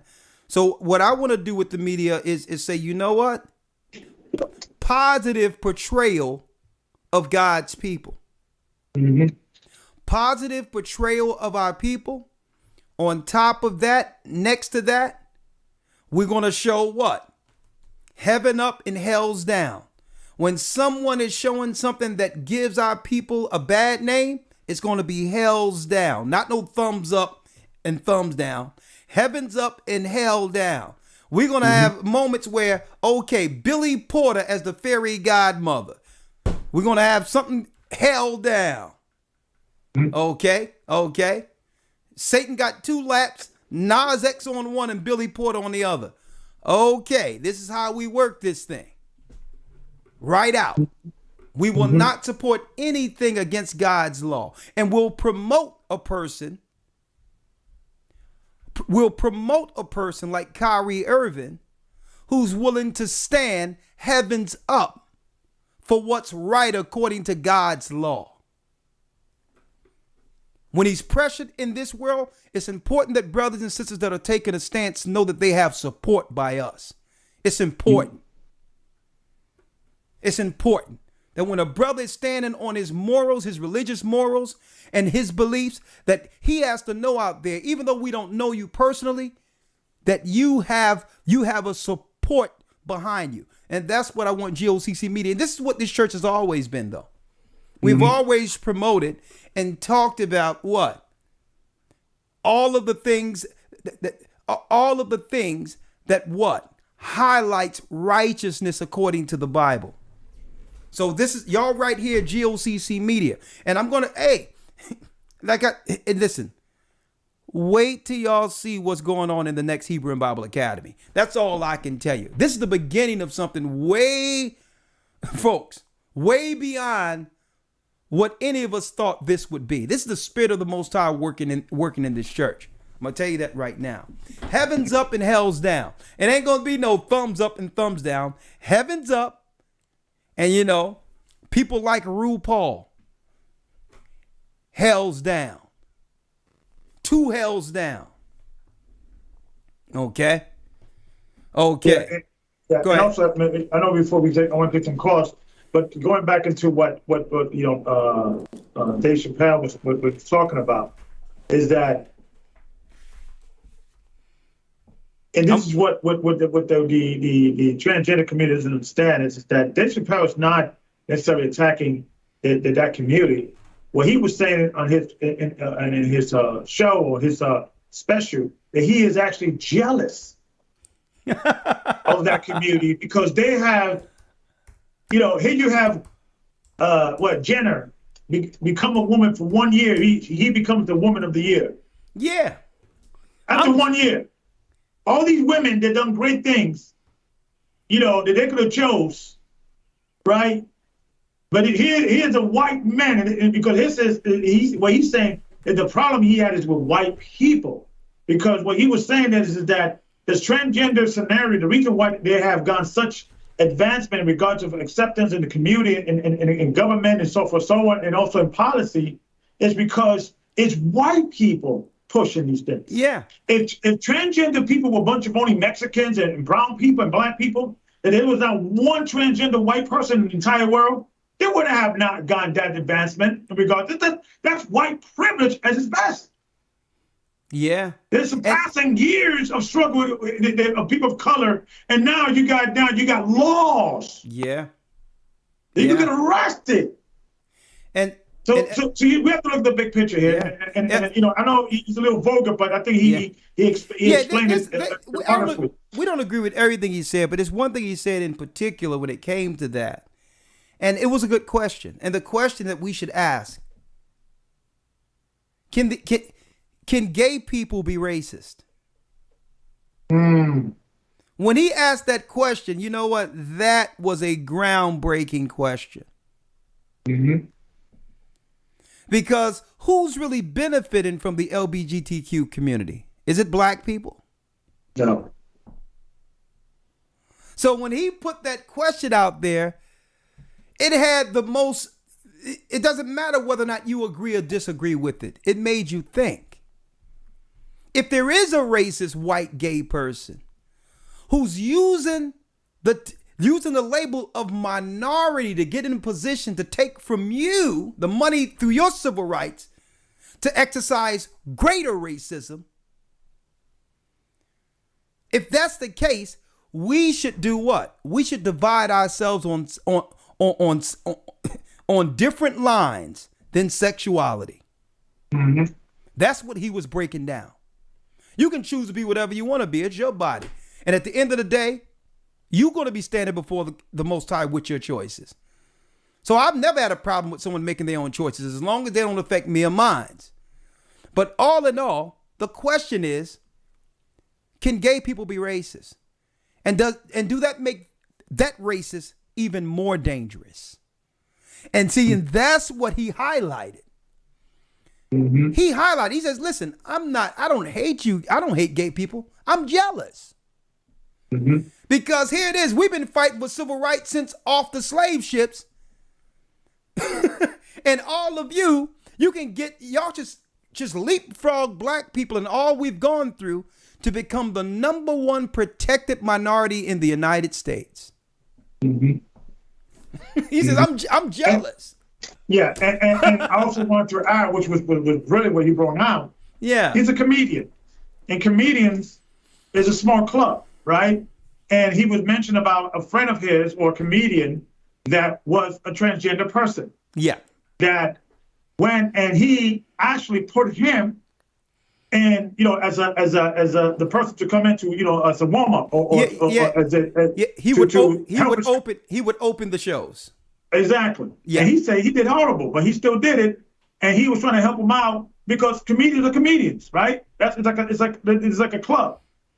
And when he began to do, you know, jokes and so that, and the transgender community began to criticize him, that transgender friend of his defend him, and they went against him to the point that he committed suicide. Look at that. Because Look at of that. it. He committed suicide because he was shamed by the LGBTQ community. And all he was doing, he was defending his friends. They did some straight speech. Yeah. It's just good fun. This is a joke, you know, so forth, so on. And they got shot. So that's going to show you, man, this is more powerful than just protecting transgender people. Yeah. This is an agenda here. Yeah. And you know what? Man, let's go to the calls. But before that, I want Elder Lawyer to read that scripture where it talks about becoming a byword. Yes, sir. Deuteronomy 28, verse number 37. And I'm saying this is because it's now for us to reel this whole thing back and make sure we check our people. We need to check them when they're celebrating shame. When someone talking about I'm a boss, B, all this other crazy stuff. These are women talking like this. Mm-hmm. And the guy saying that that's my N word and all these things. We got to reel this back, because the more we say it, it becomes what? Terms of endearment. It no longer becomes shame. So it's time that because the Bible says, here's the curse. Read that, Elder Lawyer. Deuteronomy chapter 28, verse number 37. And thou shalt become an astonishment, a proverb, and a byword among all nations, whither the Lord shall lead thee. We shall become a proverb and a byword, an astonishment above all nations. That's right. We are known as a people. We are known, folks, as a people who accept being called out of their name, starting with us being Israelites. Mm-hmm.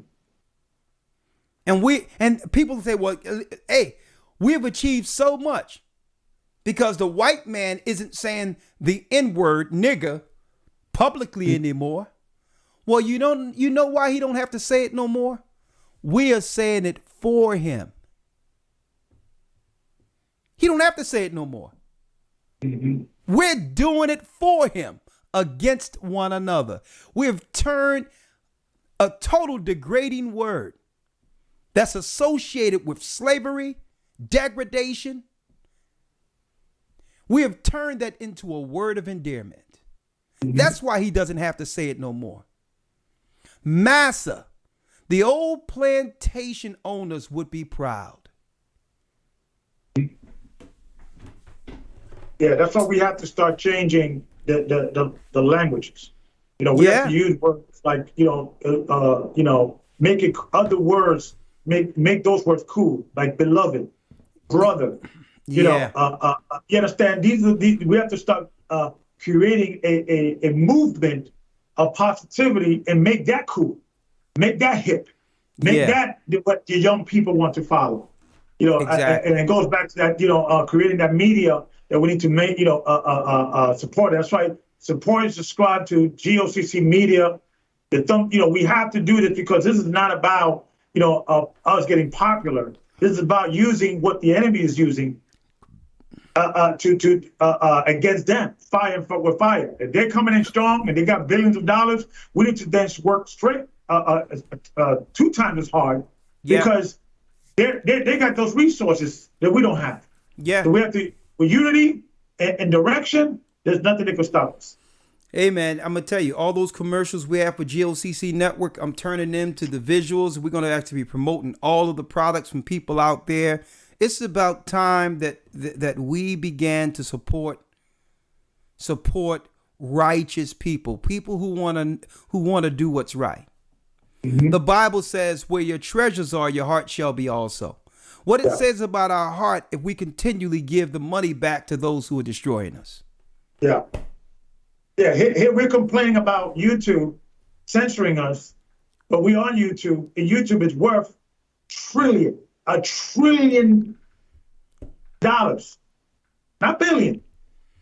They are so rich, right? They could afford to get rid of somebody like Alex Jones because Alex Jones was making their money. Mm-hmm. Look at his views. He was getting 2-3 million views, and they got him out of it because what's a few million if you have $1 trillion? Look at that. It's powerful. So we have to, and so we have to understand that we have our strength is in our unity. Yeah. In our unity. And Elder, it's deep that you're saying that because how do you think the church expanded to the degree it is today? Mm-hmm. It was because of consistency, and through the good, bad, through the ugly, we stuck together. Mm-hmm. We stick together. Yes, we're still a nation in the making. And the Most High is still refining us as gold. There's a lot of things we can do better, beyond any shadow of a doubt. But one thing people can't say is that we aren't consistent and that we didn't stick together. We've all had disagreements. Mm-hmm. Okay. But life. Yeah. Family argue sometimes. That's what happens. Yeah. But you know what? The overarching, I would say, the overarching prize and objective have never been compromised through any of our disagreements. Like, listen, I know whatever it is today, whatever it is, but tomorrow I'm going to wake up, it's going to be a new day, and you know what? We'll still be brothers. I'm not going to allow this moment to stop the objective. And see, and you know what? That's a sign of a level of maturity. Usually when you grow up and someone offends you and something happens or whatever the case is, we find reasons to break bonds and agreements. Without realizing, folks, in this earth, you only get a few people. It's not too many people that you can call friend in this earth, in this life. And sometimes we take that word for granted and just break off relationships without realizing the value of it.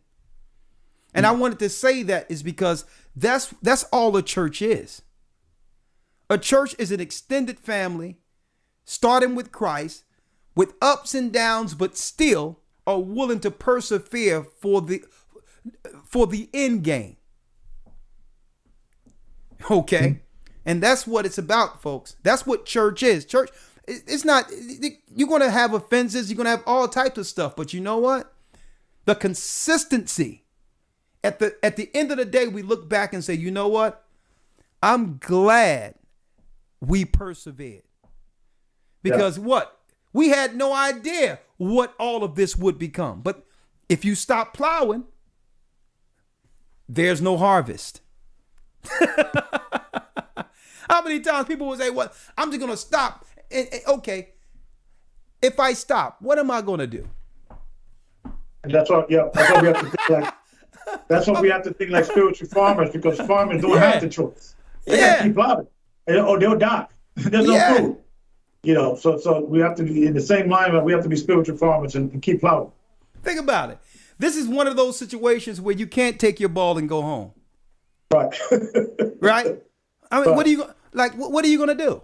And this is why Paul said he's a prisoner in this work. Because how can I teach of hell, judgment, and know that we only have one life to live and just walk away from everything? Christ says if you pick up the plow, if you don't carry your burden every day, if you pick up your plow and drop it, you're not worthy of his kingdom. You must carry your plow daily. You're not even worthy. You can say, Lord, I've done it up until this time. He says, listen, I didn't come back yet. And he says also, it tell you in the epistles, some would say that he delayeth his coming. And they'll believe that he won't come because when they thought he was coming, he didn't. And through that, they'll feel they have time and go right back into their old self. Like the 5 foolish virgins. And the Bible says that it shall be wailing and gnashing of teeth because they knew they were in a good place and became impatient. They were in the right place. And it's not too many times you get into the right place and say, you know what? I'm right with my family. I'm right with the Most High. If anything happened to me, listen, I feel I'm going to be all right. Not too many times one gets in that place and say, you know what? I'm good. If something happens to me, I feel I'm going to make it. But then it'll come into your mind. The devil will get on your shoulder and think, you know what? This is all for nothing. He's not coming back. And it tell you in the epistles that people will start saying that Christ delayeth his coming. And they'll begin to beat the maid servants and the men servants. They'll go out and do the things that they did in the world, and they'll do that amongst Christ's body. And he said, it tell you, that person It'll be better if he didn't even hear the truth. You can't have the plow and think that you can put it down. Christ seen Calvary. He went through the beatings, the slappings, the mocking, the lying, and you know what? All the way to the crucifix. Not once did he deny the plow, his walk. See? And I see listen, and I see so many people talking about, I used to be an Israelite. I used to do this, do that. Listen, okay, so what you doing now?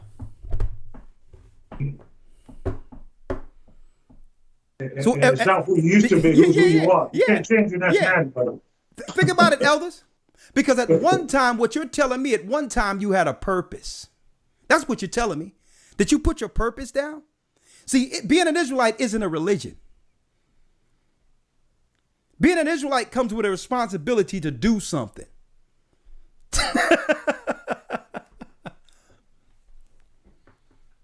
See? But I digress. All right, let's open up the lines real quick. I'm going to bring y'all right back in and we can answer all the questions together. Y'all don't mind. Let's see. All right. Let me play the song one more again. That's right. The Jungle. Check this out.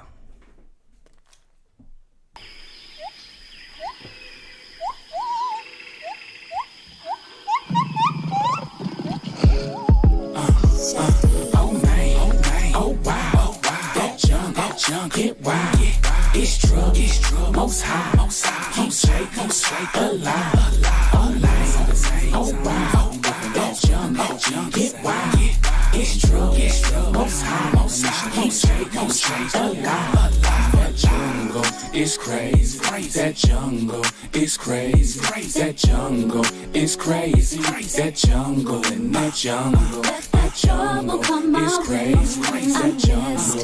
It's crazy, no stress. I'm crazy, that jungle.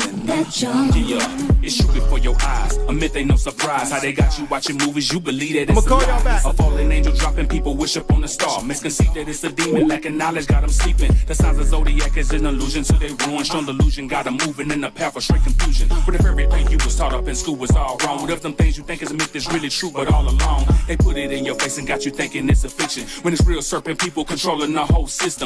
Listen, they dealing with inventions that's wicked. The Resident Evil army coming soon, no superstition. These phony doctors, warlocks, prescribe you with prescriptions. They shoot spirits up in it and you wonder why you tripping. They hunger, thirst to evil, afflicting, taking work, destruction, bringing forth oppression, a world of lies and deception.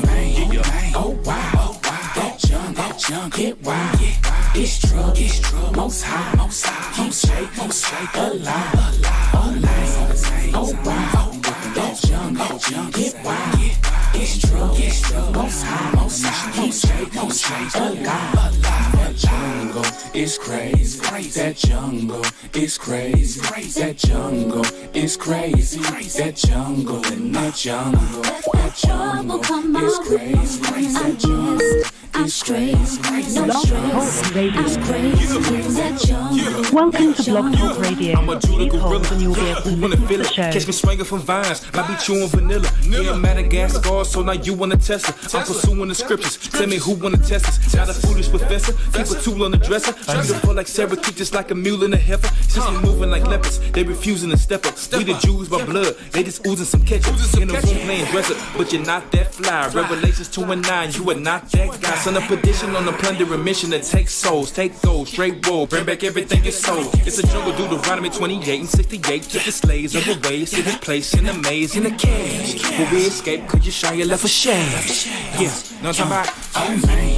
Oh wow, that jungle, get wild, it's trouble, most high, keep straight, alive, all night, oh wow, that jungle, get straight, no stress, I'm crazy, that jungle, that jungle is crazy, that jungle is crazy, that jungle is crazy, that jungle in that jungle, that jungle is crazy, that jungle is crazy, no stress, I'm crazy, that jungle, that jungle.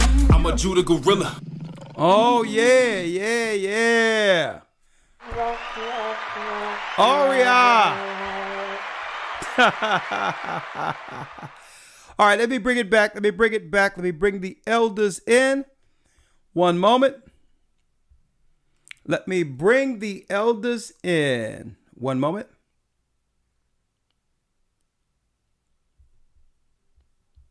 Hold on.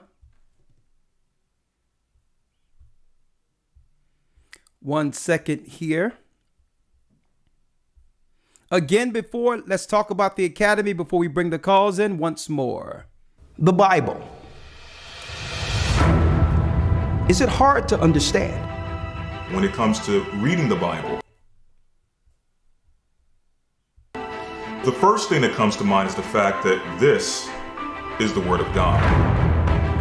The seals have been broken, and the truth is here.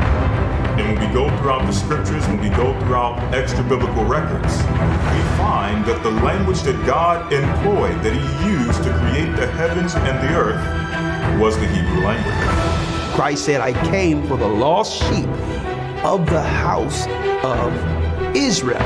But yet no one, no religious leader, no religious church out there anywhere can now identify the 12 tribes of Israel. Can we? God is quite simple, but it seems as if man makes understanding Him hard. What are those mysteries? The truth of your book and the truth will make you free. The Hebrew and Bible Academy. You're invited.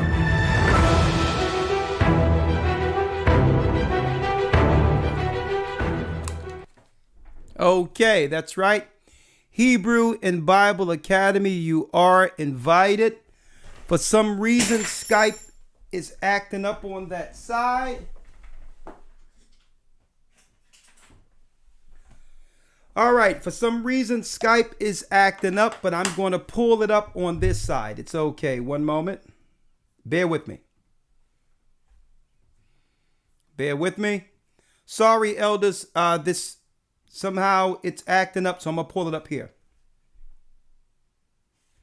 I'm going to pull it up on the other computer. Hopefully you all can hear it.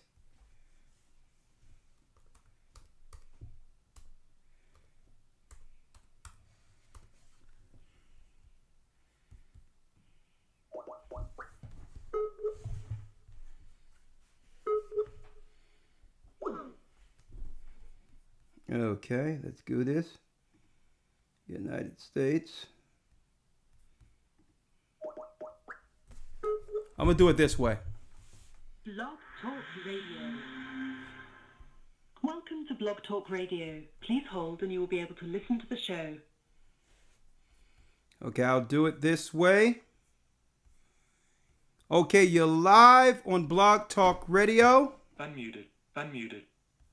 I'm Elder Rikosh. You're live on Blog Talk. I'm going to just use a different computer. Hopefully you all can hear this clearly. Let's take the first call. That's right. We're going into how our black people have been manipulated through the media. How do we fix this issue? And I believe GOCC Media is a start, but let's talk about it. We've been manipulated. Every other race of people have been able to leapfrog us to get reparations and everything else, okay?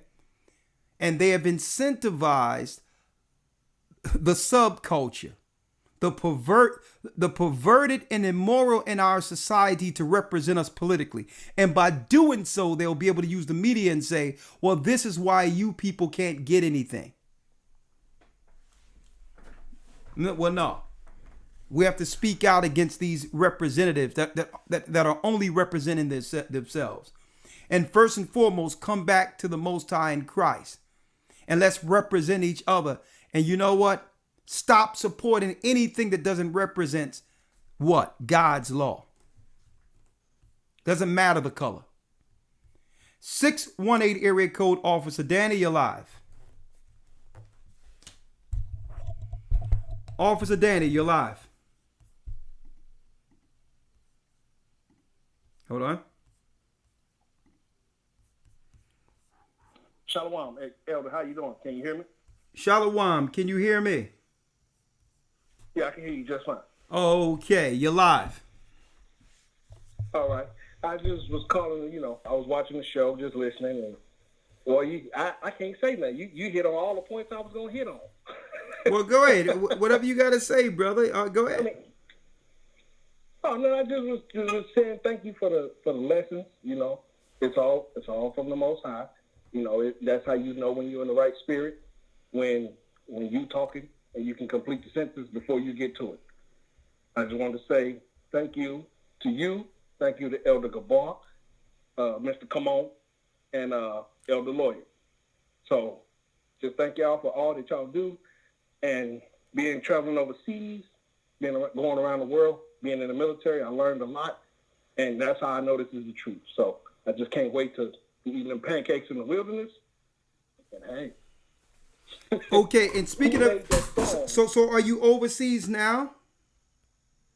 No, I'm in St. Louis. In St. Louis. I came back from overseas. Yes. Okay.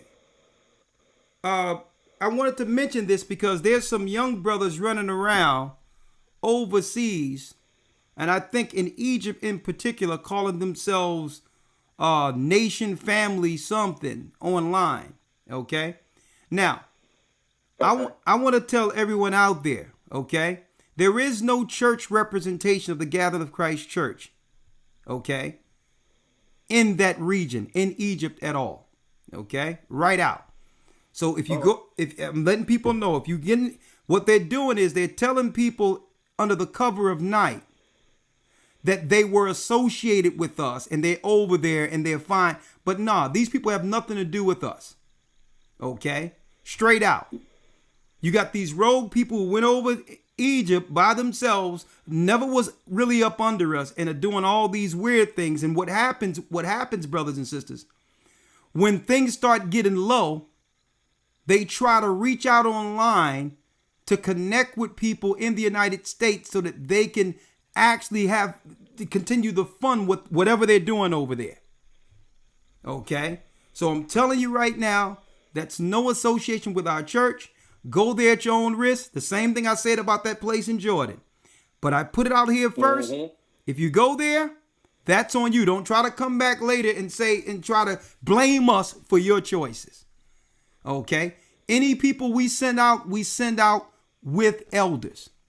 If you go out on your own, you can say you're fleeing or whatever you want, but you're on your own, and guess what? We don't know what you're doing over there, but those brothers aren't in no position to teach anything. And they never been up under our church like that. So I'm putting it out there right now. There is no leadership in that area. All right? I wanted to put that out there. Thank you, brother. All right. All right. And, okay. Shalom. All right, shalom. I'm going to place you on hold. 910 area code.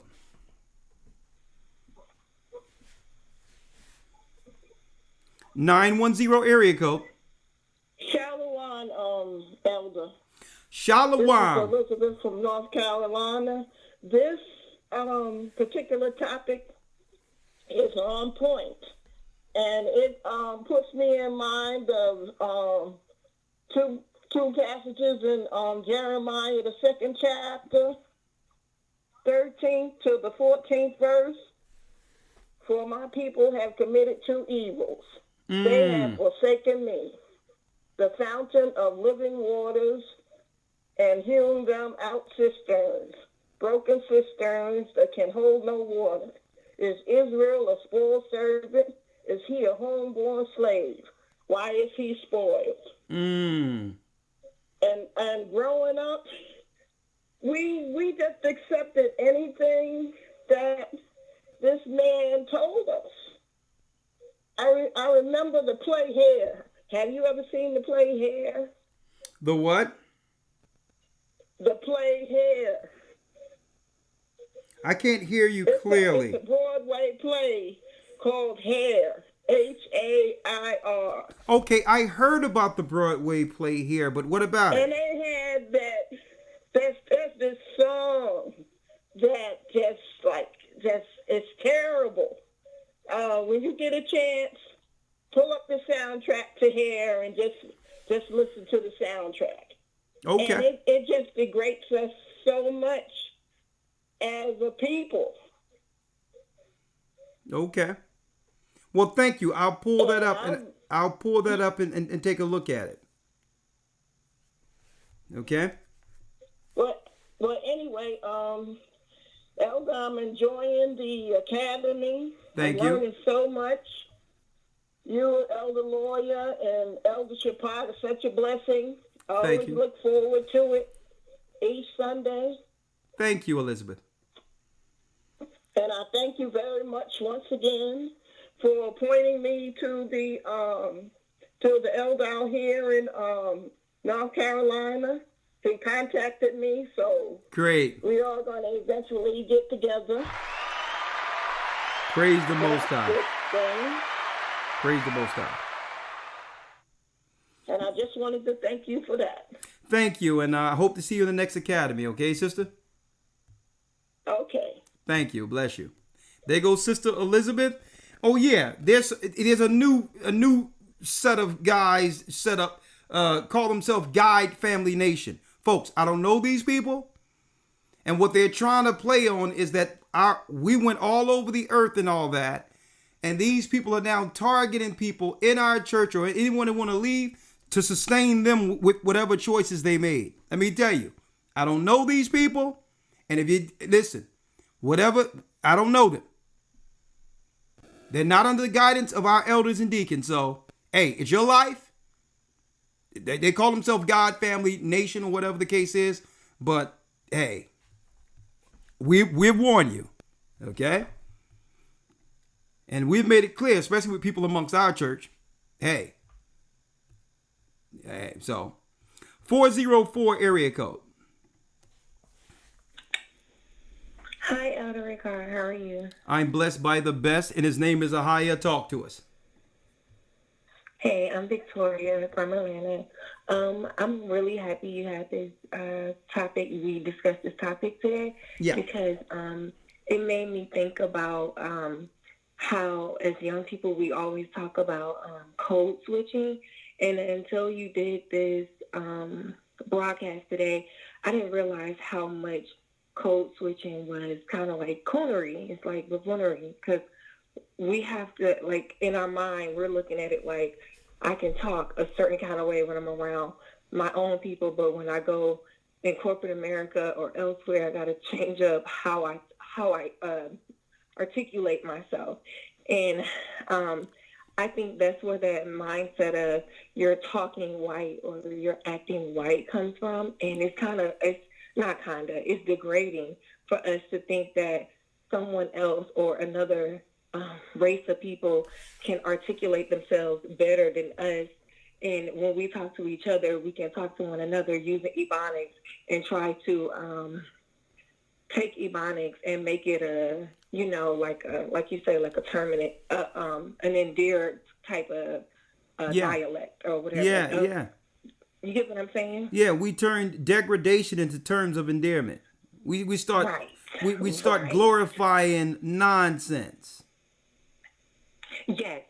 Yeah. And then also I have to catch myself when I'm listening to like the music that we listen to, and I find myself, I'm talking about like as young people, and I find myself like, oh, I can relate to this. And I'm like, why can I relate to this? Why am I relating to this? Like, am I really relating to it? You know, like you were saying earlier, if you want to understand what I guess that character was, Buckwheat or whatever his name was saying, listen to trap music. Yeah, step and fetching. Step and fetching. Yeah, step and fetch it. And being from Atlanta is really easy to fall into, oh yeah, trap music, Atlanta started trap music, Atlanta is the rap scene, da-da-da. But then when you think about the music that's coming out of Atlanta, it's just like, what? I don't even understand it myself. So yeah, this lesson today made a lot of stuff, it exposed a lot of stuff for me in my mind and helped me going forward. You know what? I view things now. So thank you. Sister, I'm glad you're bringing this out. I know you know, it's good that you being a younger woman, this is your generation, and it's people like you, it's sisters and brothers like you, your age, that gives us all hope. You understand? Because for you to sustain, for you to be able to keep yourself in the midst of this confusion, I couldn't imagine myself growing up in this generation. It's too free. It's too loose. I mean, sin is readily everywhere at your fingertips. And let me tell you, there'll be a reward for you choosing right. Even though you might, a lot of people might think that, okay, there's something weird about you. You're not like the rest. You know what? They say it the same about Christ. And I'm going to say is, please, sister, whatever you do, don't break to the peer pressure. Okay. Yes, sir. I'm also in the academy. Thank you. Peer pressure leads to hell. Okay. It's, pressure busts pipes, and when the pipes burst, hell. All right. Let me put you. I'm gonna place you on hold. Thank you, sister, and thank you for being a part of the academy. Wait till you see what we're going into the Ark of the Covenant. Wait till you see how we handle this. Whoa, he's gonna be nice. Thank you, sister. Wait. Thank you. Thank you. That's great. It's so encouraging to see young brothers and sisters in this word, strong in this word. And you know what's a shame when it comes to Little Nas X or whatever that guy is? It's a shame because you know what? The brother is actually talented. I mean, he have taken being used by Satan on a totally different level, but it's a shame. Hopefully he can repent. But I mean, I don't know if dancing on Satan's lap. I mean, I don't think you can get any closer to blaspheming the Holy Spirit than that. But 404 area code. Shalom. Hello, Edda. Can you hear me? Shalom. Yes, I can hear you loud and clear. The floor is yours. All praise be to the Most High. I just wanted to thank you guys for this poignant lesson. It was right on point, and it was definitely in the spirit for this lesson to happen tonight. The Most High just gave me revelation to call in and to I guess add a comment to what was being touched on today about the unification of Israel, and with you touched within Israel and how we gotta come together. And I've been in the truth for about 3 years. Me and my friends, we all went to college, so we came into the truth kind of together, but we split, and one went to a different camp. I of course with you all GLCC, and another went to IUIC. But I think it's pivotal when we come together and we talk about the separatism within Israel, and how can we still be unified and go to the other nations and say, hey, regardless of our differences and discrepancies within doctrine, we are a nation of Israel. We recognize as a nation, and why can't we go to the higher powers and tell them who we are, what I'm saying, and have our own laws. We have our own laws in our Bible, and we have our own code, and we operate as a nation outside of this one world order, and we get recognition from that. And that's just kind of my commentary and position on that. Hey brother, everything you're saying, believe it or not, it's happening. It's happening. It's happening, brother. I mean, I'm gonna tell you, the gathering of Israel will not be televised. So it's happening. It's already happening. And brother, at the end of the day, I know a lot of people are frustrated in saying that, like, certain leaders that are set up over certain Israelite organizations have individual talents in their own right. They seem like reasonable men. Why can't they come together? And I can understand the frustration because who don't want to? Christ want to see us all together. But the reality of the matter, brother, it's not my path. It's not Nate's from Israelite United in Christ path. It's not Johanna's Israeli School or Church of UPK path. It's not Elder Ricard Shaw of the Gathering of Christ Church's path. It's Christ's path. And the reality is, once we all agree on that path, we're together. See? And keep in mind, the disciples seen others casting out demons in Christ's name and tried to forbid them. The disciples said, well, hold up, Christ. You can't forbid them. Now, mind you, these were never under the disciples.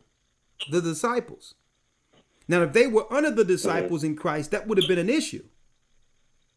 But these people they never met before. It was like probably remnants of those who was a part of John's baptism, but learned of the Holy Spirit and began to baptize.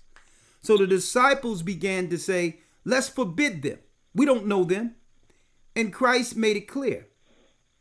There's many of my fold. He made it clear. And he also said, let them alone. If it be not of the Most High, it will come to nothing. So you have to realize sometimes what seems like disunity can be unity because we're operating in areas different than either of us would be operating in. One man planteth, another man watereth, but it's the Most High to give the increase. See that? So I wouldn't be frustrated. I wouldn't be frustrated with all the groups coming together and all that because I know Christ eventually going to thrust us all in the wilderness, and there will be no internet. And at that point, there will be no name. There will be no need for names, titles, or organizations. We'll just be Israelites there. Right? But what I can do is continue to teach the principles of Christ, is baptism, laying on of hands, and all of the things that's within the principles that was given to the disciples. And I'll leave that work wherever we set up a ministry. That's the only thing I could do is to deal with the ministry that was bestowed upon us. My work that must be required. Because don't forget, when it comes to myself or any other brother who was given this work, Christ gave us what? A talent. And he said when he come back, that talent must be multiplied 10-fold, 30-fold, 50-fold, 100-fold. So it's what I'm doing with what the Most High have given me. And each man over any organization has their own lot and responsibility to Christ to do what? To turn that talent into more. Right? So when we get in the wilderness, we'll all be there. There'll be no internet. There will be no organization. No organizations. There'll be no need to have that. There will be not. It'll be us there with the Spirit of the Most High round about us. And at that time, a judgment will happen. And in that judgment, he will separate the righteous who've been on his path from the rebels, like it once was in the wilderness. You understand? So the most I could do, the most any of us can do is pray for one another's health.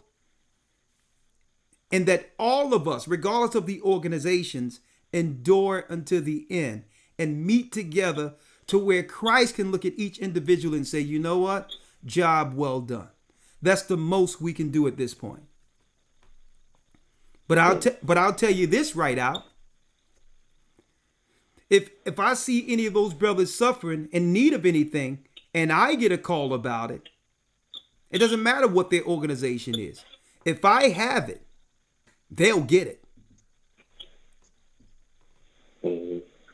And see, and that's what it's about. And even not just them. Pastor Dow. Pastor Dow I believe Pastor Dow is a wonderful brother, a great spirit. Him too. If he was in need and something was going on and he contacted me, it doesn't matter what he think the name is or whatever. I'll be like, listen, I got it. What's going on? Because it's going to come a time where we'll probably, and it's probably almost an absolute. At the end of this, we'll need each other. Okay. So, yes, sir. And that's really what kind of had put the spirit on me to call in to say, like, I got the revelation with talking to my brothers who were in those other different organizations, and we was like, man, what if we all was like together? Nobody could stop us. But hey brother, I know you feeling good, but guess what? You got to have that feeling when Christ come back. Because when Christ come back, no one will stop us. If they had us all together at once, all together, that's what the enemy would be waiting for.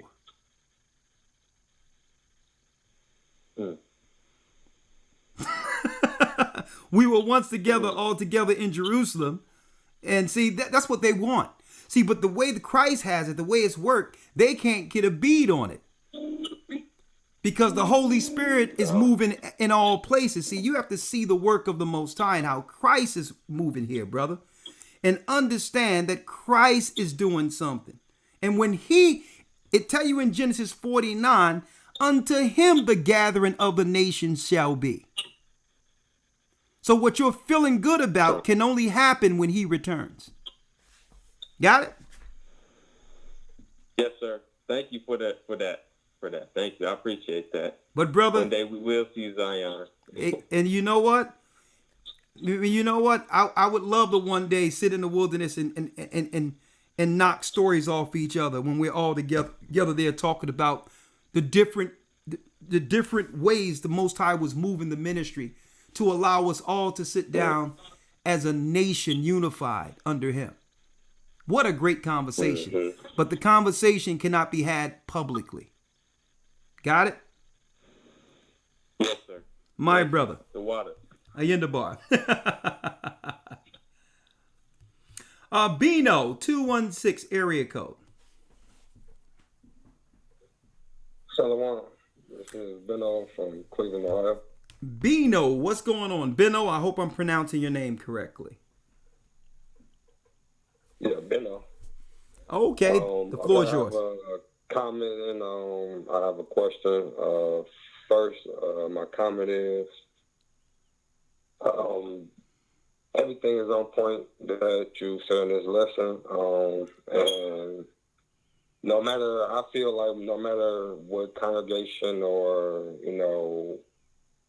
church or whatever you may be in, if you from Israel, if you're a part of Israel, we all need to come together. Okay, hey Bino. Bino, hold up, stop for a second. Now, what's wrong with what you're saying? What part of what you're saying is wrong? I'm not sure. Would you like me to share the part of what you're saying is wrong? Yes, go ahead. How you feel. You don't need to be confirmed with how you feel when the words are written. Christ made it clear, not based on feelings, how a church must be established and what one must come into to be approved through his work. So that's the issue I have there because everyone has a feeling. Suppose every individual felt differently. How could we come together? Yeah, I didn't mean it exactly in that way. I was saying as far as like, what I was trying to say is I feel like the word should be done in a way, if you're saying you from Israel, no matter what, you might be a part of, like we all need to come together. That's what the word. Hey, brother, what church are you? Brother, what church are you a part of? Currently, I'm not a part of a church. I do watch you guys' videos, but I haven't been baptized. Okay. I've reached out to talk to someone, but no one haven't called. Okay, so are you attempting to be a part of the church? Yes, I am. Okay, good. Because one thing that's going to be fixed, and it's going to be fixed immediately, especially with men. Okay, no, all due respect to you, it's not what we feel, it's what's written. You got to believe on Christ as the scripture have said. We don't run our truth through emotions. Truth is truth. The Bible tells us that if we forsake the assembling, you want me to read it real quick for you? Let me get it, because I don't want to misquote it in Hebrews. Right? Let's get it. Because there's a lot of people who think that just being Israel and reading the word is going to be good enough with them alone. No, they're going to be destroyed. Okay? The Bible says, let us consider one another in Hebrews 10 and 24 to provoke unto love and to good works, not forsaking and assembling ourselves together as the manner of some is, but exhorting one another, and so much the more as ye see the day approaching. That means the closer we get to Christ's returning, we should be assembling and gathering together under one doctrine. Even more. Not no lone wolf running around saying I'm Israel with the Bible. That person is going to be destroyed. If anyone could have did it alone, Christ could have and would have. But he showed an example of organization. Now, what is the punishment for that? 26. For if we sin willfully, what is the sin? Saying that we don't have to come together. That I'm an Israelite and I'm with a Bible, so that's all we need. No, that's a sin. Christ didn't set that up.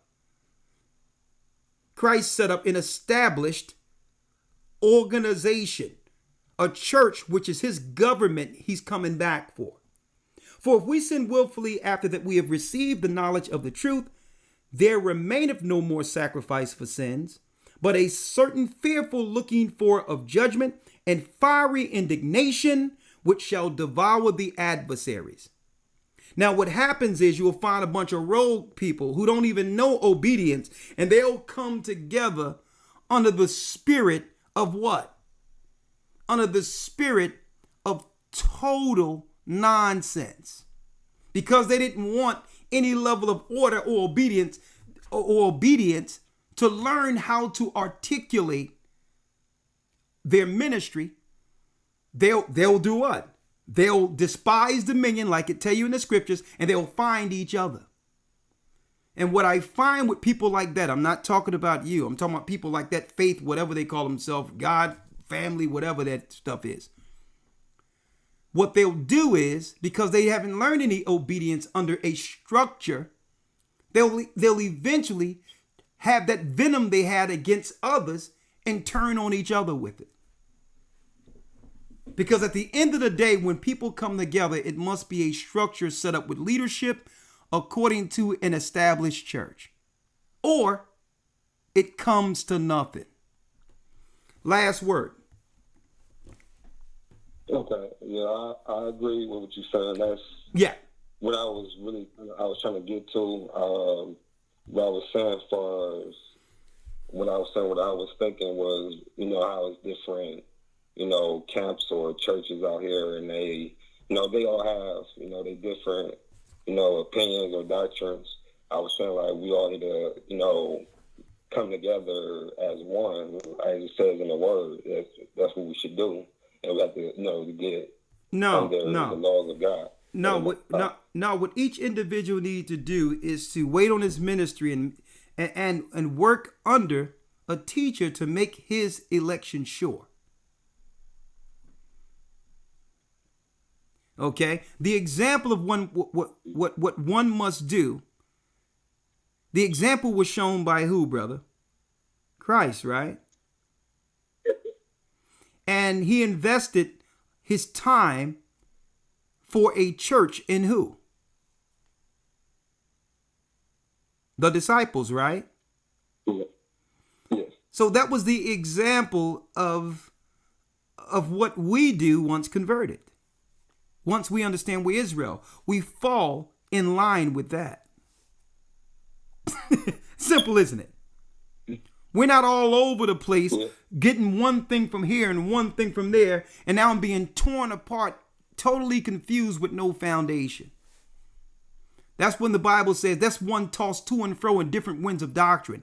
And here it is, with ever learning and never come to the knowledge of the truth. Because at the end of the day, it doesn't matter. It doesn't come down to how many scriptures you know. At the end of the day, it comes down to what? The spirit of obedience, which worketh patience. If you're all over the place, that's disobedient. You have no foundation. And then you'll learn all this and think you know something. And guess what? You're not good at anything. You're all over the place. See, but that obedience, that's why the Bible says stay at the steps of a wise man and learn.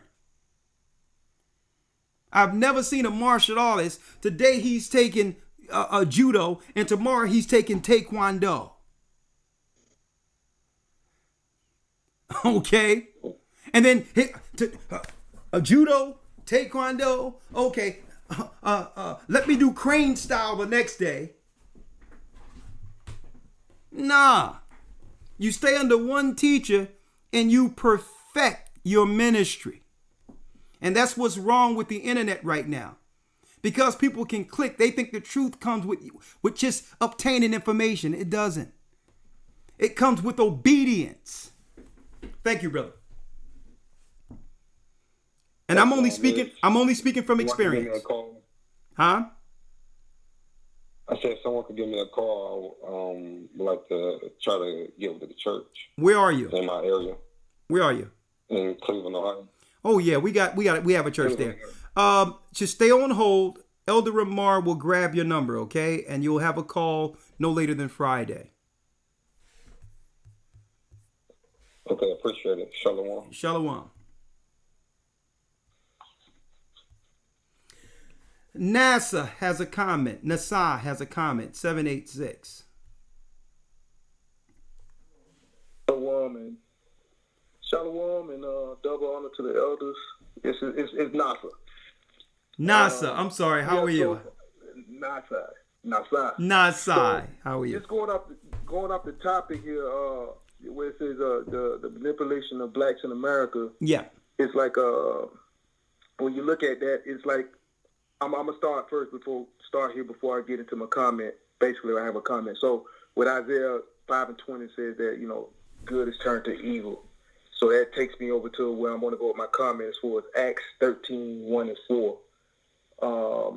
It says, now there were in the church that was at Antioch certain prophets and the teachers as Barnabas and Simon, that was called Niger, and Lucius and Cypher and Manon, which had been brought up with Herod and Tetrarch and Saul. So I said that to say this right here, is that suggestive programming with the whole manipulation thing. With, for instance, you got the word Niger in there.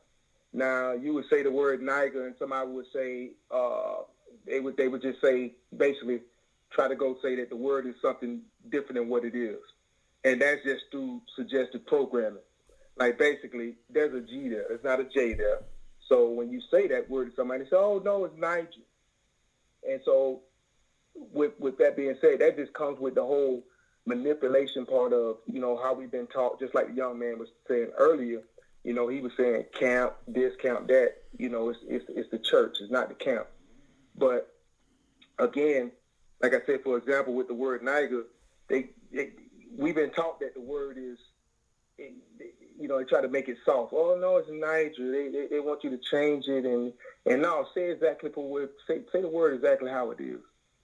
So basically, most people want you to turn a blind eye to that and say, "Oh no, that's not what it says." Basically, wanting you to bow down to stupidity, saying that it's something different. But also, okay, now why that word Niger in particular? Why did you bring that up? The reason why I brought that up because just with things being manipulated, And no, I'm saying because I'm trying to get the short answer, and the reason why I'm trying to get the short answer is because are you saying that based on the connotation that I was speaking about earlier, how we began to use a word that was connected to suffering, or are you talking about something else? Right. So this is what I'm saying, because I understand what you're saying, but there's no way with Acts the 13th chapter are we going to turn the word nigger around. Just because we know in the Bible it said niger, which means black. We can't separate that word from a byword that was used in America at the same time they was hanging our people and then say, well, it's good because Acts 13 says that. Because it's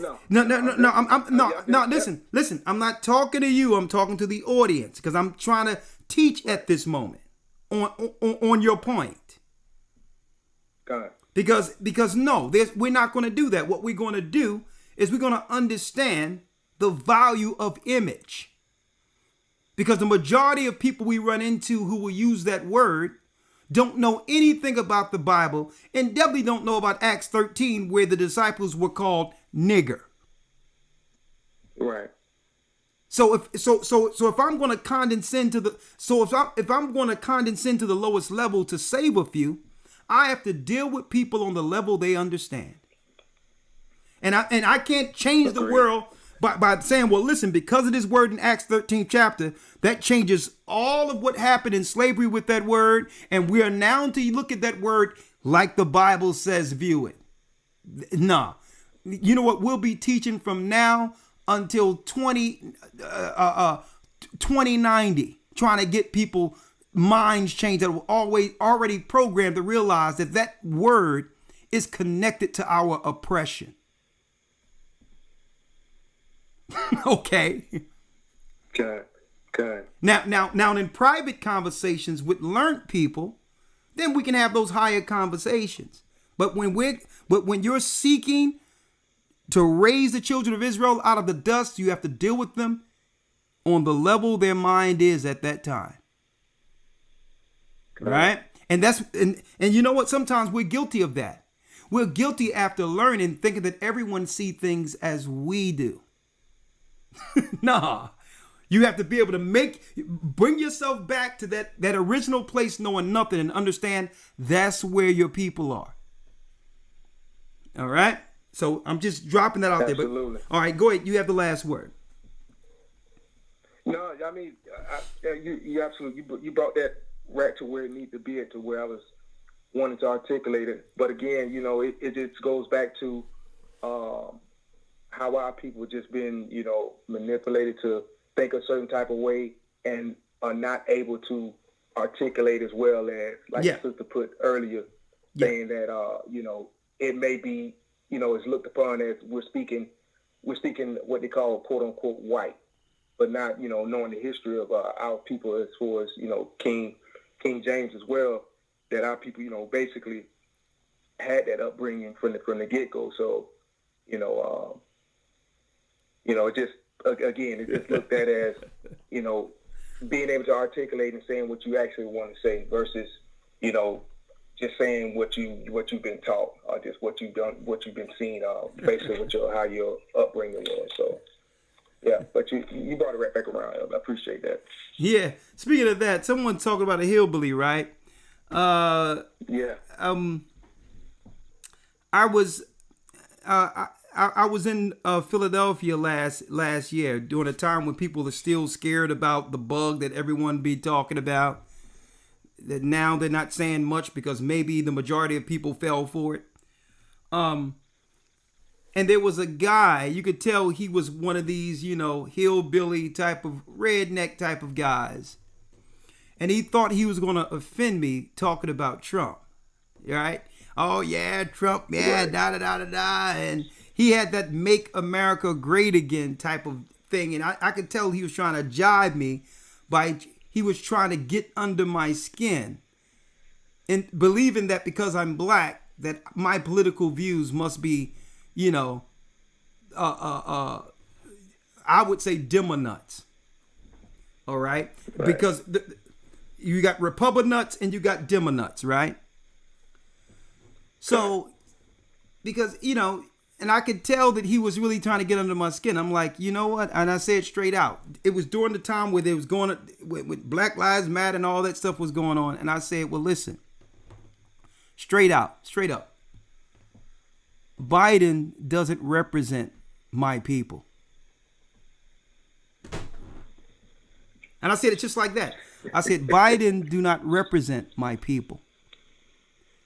And you should have seen him stuck. It was like he seen a ghost. Like, huh? It's like he couldn't register being a program bot politically by this world. I was supposed to take a stand and say, no, Trump is a racist. I was supposed to be some wind up nut job like these people who are politically charged every 4 years.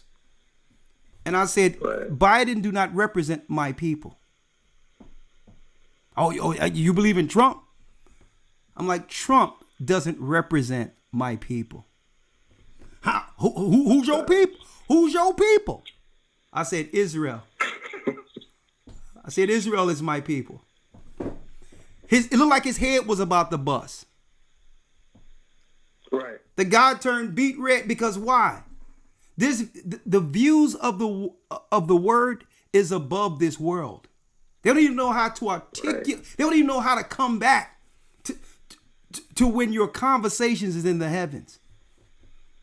And I don't know what he was thinking about, but I tell you, till this day, he'll probably reflect back to this black guy he's seen that was weird as he don't know what, who said something he've never heard before from a black person.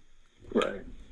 And I have a lot of moments like this. Sometimes we probably have a camera. Sometimes follow me when I get into some of these things. But this guy thought I can tell he was trying to instigate me, brother, into a political joust about between who's better between Biden and Trump. And at the end of the day, guess what? The Bible is my constitution. Christ is our King. Thank you, brother. All right. Bless you. All right. Let's go 941 area code. Hello. Hey, how are you doing, Natasha? I see you, sunshine. I'll get you too. How you doing, Natasha? I'm good. How are you, Elder? I hope all is well with you. I'm doing well. I'm glad you followed us on GOCC Media. You followed us over here. Thank you. Yes, I have you guys already subscribed everywhere. I got a question and I have a comment. I think we are definitely being took advantage of, and especially I want to say more with our children. Being that I work in the school system, I don't want to say school or anything, but there was a couple years back where my children was going to a school, and when it comes to our school, especially in the poor areas or whatnot, they call it a Title I. And, before then, I didn't know what a Title I was. I was like, okay, that's a good school, this and that. Well, come to find out, the Title I schools are where all the blacks and the poor live on that side. Okay. We had, and I noticed when I used to go in the library, whatever the case may, they had these readers that came in, and they was called rocket readers. And rocket readers was these old white men, old white women, and a lot of these white women walking around the library, and I couldn't never understand why are they there with our children. And it just didn't feel right. They would come read to our kids, especially the boys and everything like that. And when you look at other schools, because I done been to other schools, I done had high school, middle school, elementary, and they don't have these at those other schools, the nice schools, the white schools, but it was always in our area. So I asked, I said, why do we have these rocket readers at our school, with our children? Well, they just, here to help us, get the reading up, and they want to see it, and it really just didn't feel right with me. It didn't feel right. So what did you find out about them? Well, what I found out about them, one, they keep the women that was coming there. They always had these I think tablets and computers, and they kept up with who can read, who couldn't read, you know, and I was like, well, dang, I thought the school was supposed to be doing that. But it was them, they was keeping up with who can read, who's on top, you know. So that, and then I remember a long time ago, you were saying that how they keep tabs on us. So I was like, okay, they're sending them in our school to keep tabs on us. And it was so funny because for a lot of people that can't see, they don't understand. They think that they're helping us. But for people that can see, they're not. They're ruining us. And I just really, and it's all over, and you know, and it's with our children, you know, manipulating them, you know, having people come around them when, you know, and a lot of these parents, they know, but they don't know. They feel like their child is being helped, and it's not. And I just always found a problem with that. When you go to the other schools, you don't have that. But for some reason, in the poor black schools, you have these people coming and they're reading to our children, you know, elementary, the little kids, and around our children. But there's no, I didn't get that. I didn't understand. It didn't feel right. Let me ask you this question, because this is weird. This is weird to me, right? Because when I was growing up, I had wood shop. We had home economics, especially with the sisters girls growing up cooking. Like we learned trades that would transfer into life. I remember having tutors, right? So when I was growing up, a matter of fact, Duckery was one of the award-winning elementary schools, 15th and Diamond, in all of Philadelphia. Duckery was considered one of the higher schools of academia for, from elementary on up, right? What happened? What's wrong with our community that our people cannot teach our own children in groups how to read? Because that was had when I was growing up, and sometimes the teachers, you have crushes on your elementary teacher and all that. I wanted to stay back and give me some more reading or whatever the case is, right? But the whole thing is, there was more of a care in the community to make sure that the children could read and write. That wasn't an outsourced thing where other people from other races and other areas have to come in and take tabs on their children being able to read and write. I mean, am I missing something? Why didn't we come together as a people on the block and say, you know what? There's nothing to have an after school program where children can come in amongst familiar people on the block and learn how to read. Yeah. Like is that a new idea? Is that a new idea? Am I speaking something foreign here? But go on. You have, and that's the thing about it. You have, there are programs out there that truly, when it come to our people, that want to teach them and whatnot. But I'm gonna tell you this, and I'm gonna just say it with love, and don't know how to take it personal or whatnot. It's our people that that turn against their own. I don't know if I'm saying it right. Meaning, where you have someone, where I've had where you have someone that's actually doing for their own, and your own don't like it. They don't like it. It's just you. So what you're saying in a nutshell, they would prefer other races doing it for our children.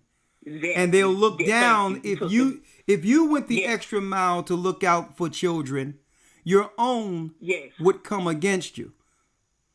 Yes. And sister, you know how we need to fix this? Immediately, the only way to fix schools is to start from the beginning and make sure that the majority of teachers are men. Yeah. And I've said that I've noticed that where we have there's a lot of women teachers that's teaching, and the few men that we do get in there, the kids go to listening to them, but then it's like you don't see them anymore. It's like they're not around anymore. They're mixing them in. Well, we can't have too many over here, so let's just put some over here. It's not, and I feel the schools are very segregated. You know, okay. Well, I'm going down a diatribe of schools real quick. So, sister, I'm going to take your number down because I want to talk with you, and we're going to have a discussion on this because I believe this will make a great program for GOCC Media. So, make sure you write down a number for me so that we can call it because I need to talk about this. Okay, because schools have become nothing but a cat fight, a bunch of cat fights, women jockeying for position, and through it had become everything else but giving the children the attention they need. And on top of that, others are coming in and harming our children in the wake of these ridiculous cat fights. You know, Elder, it's bad. Yeah, I know. I'm with you. It's nothing being said about it. Well, it's just the crisis coming back. He's going to level it. So we'll talk with you soon. Thank you. All right. Great points. 678 area code Margaret, Darlene, and then Sunshine. I got you. They've been manipulating our people. Talk to me, Darby. Hey, I'm so happy to talk to you, Elder. Hold up. I'm sorry, elders, Elder Gabar and Elder Lawyer. I know you're listening, but my Skype is actually rotating still on the screen and will not allow me in on the other computer. That's why I have to do it with this computer. So I'm sorry I couldn't bring you back in. The Skype demon has jumped out again. So the only way to fix that would have been for me to shut down the computer, and I'm not going to do that and stop the program. So sorry about that. I'll bring y'all in the next time. 678 area code, and I thank you, elders, for your participation. We're past the time anyway. All your points was poignant, and this has been a great show for our premier GOCC Media broadcast. All right, brother. The floor is yours, Darby. Yes, sir. Can you hear me? Loud and clear. Awesome. I wanted to make sure that you can hear me. First of all, I want to say double honor to you and the rest of the elders. I love what you guys are doing. I mean, I'll start with this. I know my area code is 678, but I'm out here in Texas. I'm from Tennessee, and I know some of your followers are too. I'll be very brief.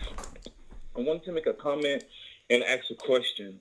Part of my question is, I grew up as I'm 27 now, but I grew up as a Jehovah's Witness, and I would say for about 21 years I just grew up as a Jehovah's Witness. And I know you made a comment about their teachings about 2 weeks ago. Now you said, well, at least they do discipline some of their followers. So I grew up in kind of a strict household where I'm used to being disciplined spiritually to make sure I don't stray too far off the path. But I would say when I woke up to being an Israelite was around the time at the beginning of the early 2020. And just seeing how people I used to congregate with were just so lost and didn't know. I mean, you used to abstain from blood. You don't understand what's going on with the situation here. And just people just living in a state of ignorance. It kind of bothered me. And so around the time, like I mentioned, I was waking up to the truth.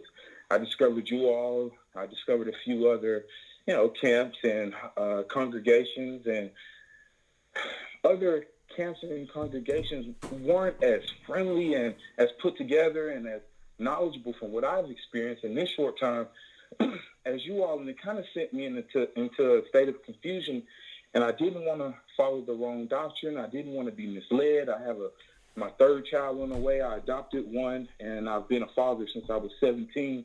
So I have 3 children, and I don't want to teach them wrong, brother. That's partially what it is. So what's the question? For the 5th.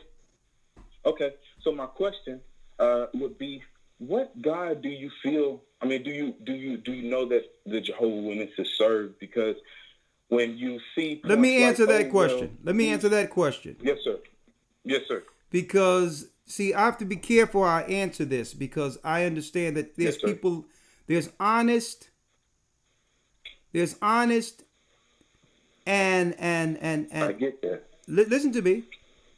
There's honest and forthcoming people that are in every organization who are there for the right reasons. Yes, sir. So I'm careful not to say something to offend just everyday Christians or Jehovah Witnesses, because they'll hold it personally as if I'm speaking against them, right? Yes, sir. I ran into that with my family too. Okay. So listen to this. With them to the side, the Jehovah Witnesses, the head of the head of the Jehovah Witnesses organization are Satanists. Okay. They're worshiping Satan. And I know you're not speaking about the average day, and because they're just followers of a really large organization. The who? But I'm following you. I didn't mean to interrupt. I said I know you're not speaking about the average day worshipers. Yeah, I know you're speaking about the people higher up. So I'm just The hierarchy. Don't forget, the only reason they created the Jehovah Witnesses was to eventually target our people and confuse them even more. Okay. I felt that confusion. Yeah, the original Jehovah Witnesses were under Charles Taze Russell as Russellites. At that time, it was against their mission to actually go to black people and teach them. But when they realized that 80 to 90% of those who went to the church, or there was no more devoted people going to church than our people, they began to swing to change a lot of their missions for the sake of targeting our people, confusing them, and to make money off of our people. Jehovah Witnesses at the helm are Satanists. Charles Taze Russell was a 33-degree Mason, Satanist. A pyramid is over his grave right now. A matter of fact, I'm going to pull up online real quick so that everyone can see this, so that you can't think I'm making this up. Charles Taze Russell's. I'm going to show up for the people, though, all right? Because I don't want them to think that I'm personally smearing someone. Charles Taze Russell, the demon, Charles Taze Russell grave.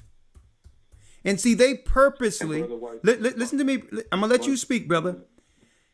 He purposely, that organization purposely deceived people. Purposely. Here you go. Let me pull it up. Hold on. Let me get it. Hold on. Somebody so you can't think I'm making this up. Come on. Man, I ain't never seen my computer act out like this. But, I can understand I'm pulling up one of their devils. This coming Friday, for Patreon, I'm going to be going into Abraham Lincoln's racist comments. Because a lot of our people believe that he was a guy, that Abraham Lincoln was for black people. So I'm going to be dealing with that to show you all of Abraham Lincoln's racist comments. He was the worst of people. All right? He was a demon. Now, I know you're saying, but man, Elder, you talking about the Charles Taze Russell, Abraham Lincoln was a Satanist? Who can we trust? Christ. That's who. Every leader that we uphold in America was given to us. Hold on. Let me also. Hold. Let me show it. Let me show you. You know what? Mm-hmm. There go Charles Taze Russell's. Great. So he's living with his fathers right now. His fathers are bound in hell. The fallen angels he worshiped. Okay? So anything else you like to say about yeah, there you go. 33-degree Mason, Satanist, who came up with it. Matter of fact, if it was up to Charles Taze Russell, he said Christ would be back by what? What? It's supposed to be 1894. He said Christ was going to be back. And it was a lot of false and it didn't happen. And then when it didn't happen, the Russellites claimed, well, he did come. He came in spirit. And now he's ruling from the throne. And the only one know about it is the warlock called Charles Taze Russell. And, yeah. See, that's what happens when you listen to Edomites concerning prophecy. What you got next? You know, and waking up to the truth, I want to serve, you know, God's kingdom, especially until the remaining prophecies are fulfilled. I just wanted to make one quick comment. Yeah. Like I mentioned, I'm 27 years old. I work for the 5th largest bank in the world. We make over $500 million a day. Using that connections, I live in Dallas.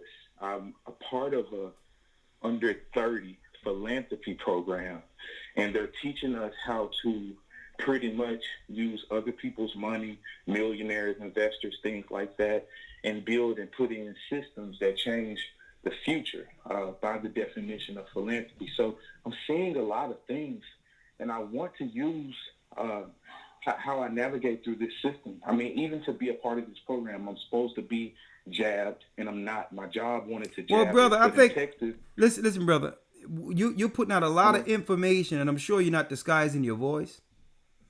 So let me help you out real quick. This is private information that must be talked about privately. Okay. So I'm going to have Elder Ramar take down your number, and we'll do it because I want you to keep your position with the job to help maneuver. I don't want you to tell people whether or not you made a decision on the jab. Christ says, I send you out as sheep. Huh? Texas passed a bill that you cannot require a vaccination. So I feel like that was God protecting me in maneuvering through this world. And I'll just close with this. What I want to use all of my skill set to help what the Gathering in Christ Church is doing. So oh man, thank you. I am in Dallas.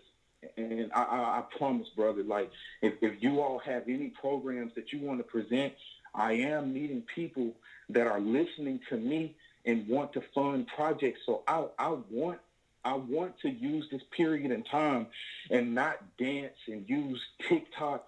I want to I really want to make a mark like our forefathers and our ancestors before us. Because I don't really feel like people understand that we are living through a historical time, and what will our children have to say about us if we don't use our voices, our platforms. So I really appreciate what you guys are doing, and if I can help through God strengthening me, what you're doing, I really want to be a part of that. Well, brother, listen. No, I hear your excitement, and I'm excited that you're on the phone. It's the Most High brought us together, and Elder Ramar, I need you to take this man's number and call him tonight. Let's do it. Thank you. My brother from my brother from another mother, Sarah. All right. Sarah, what happened to you and I? 404. I got one more call. Oh no, I can't do that. Sound like you're under a rig. You're under a four-wheeler. I'm sorry, can't do it. All right, 757 area code.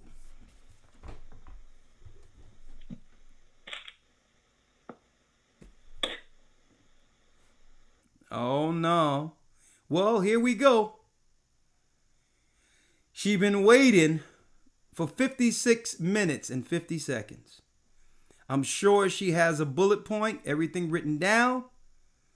And she has 2 minutes to spill the beans. Ladies and gentlemen, Sunshine.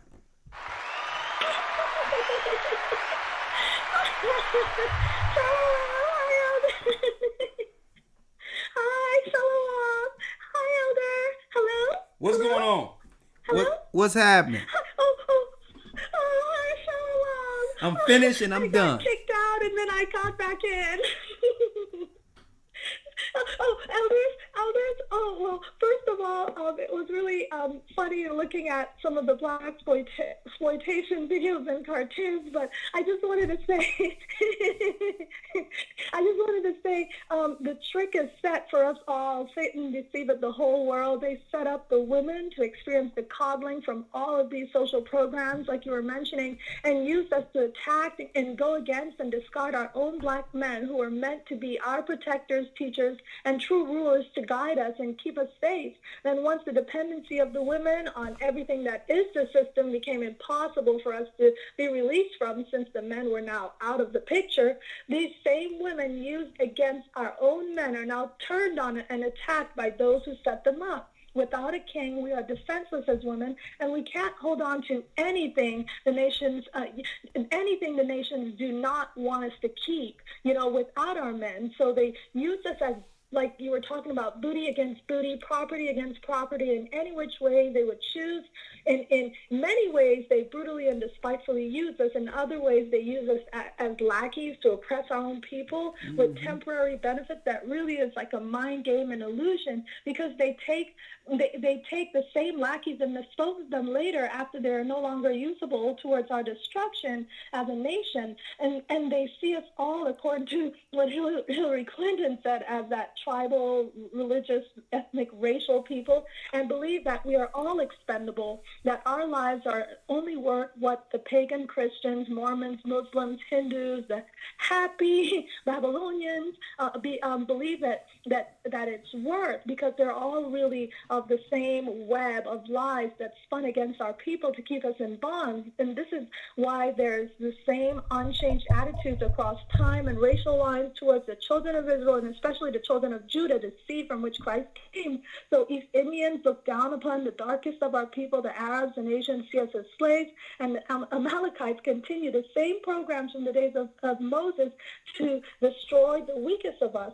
So the Psalms 83 conspiracy that the lawyer read is clearly seen now for those that can see, but the solutions are coming forward, like a lot of people were talking about, for what we can do one Israelite at a time as we occupy the unbalanced world for a time. Number one, we can see, we can start, like you said, to follow the Most High's laws, and then we can read more, especially when it comes to our legal rights, so that no amount of media propaganda can shake us out of common sense into what we are now witnessing in this 2020 campaign is utter nonsense. And we need to think on, like, what people have been talking about, the gifts the Most High has bestowed upon all of us within our individual tribes and homes as Israel, the apple of his eye, and pray for guidance to tap into some of that creativity that we always have and have used for the centuries to build these nations and these kingdoms around the earth. And we have all the blessed. You're running out of time. You're running out of time. Okay.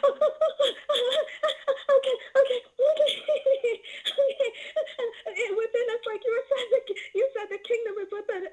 And I just wanted to say, Elder, that the example of this church is the embodiment of what we as Israel can become and continue to grow to become. And being on one accord in Christ's body, and knowing that we have many gifts that are all usable, appreciated, and not expendable, is the chance we need to empowerment and stand bold in righteousness without fear. Like Elder Gabar was saying, that puts us in our own way. We are now, through this church and through Christ, see how we can be strong and of good courage, knowing nothing and no one stands in our way, and that the Most High has always been with us. All praises be to the Most High. And that's all I wanted to say. Thank you. Thank you. That's all I wanted to say. Bless you. Bless you. And I have to let her go through the dissertation, because obviously the sister takes copious notes. I mean, she writes all this down, folks. I tell you. So, all right. Great work. Great work. All right. Last call, Margaret. Shalom. Yes, Margaret. What's the noise? What's the noise, Margaret? Shalom. I'm actually working right now. I'm on a phone shift. I'm gonna make it real quick. All right. The main thing that's been manipulated in the black community, I would say, is morals and pride. They've taken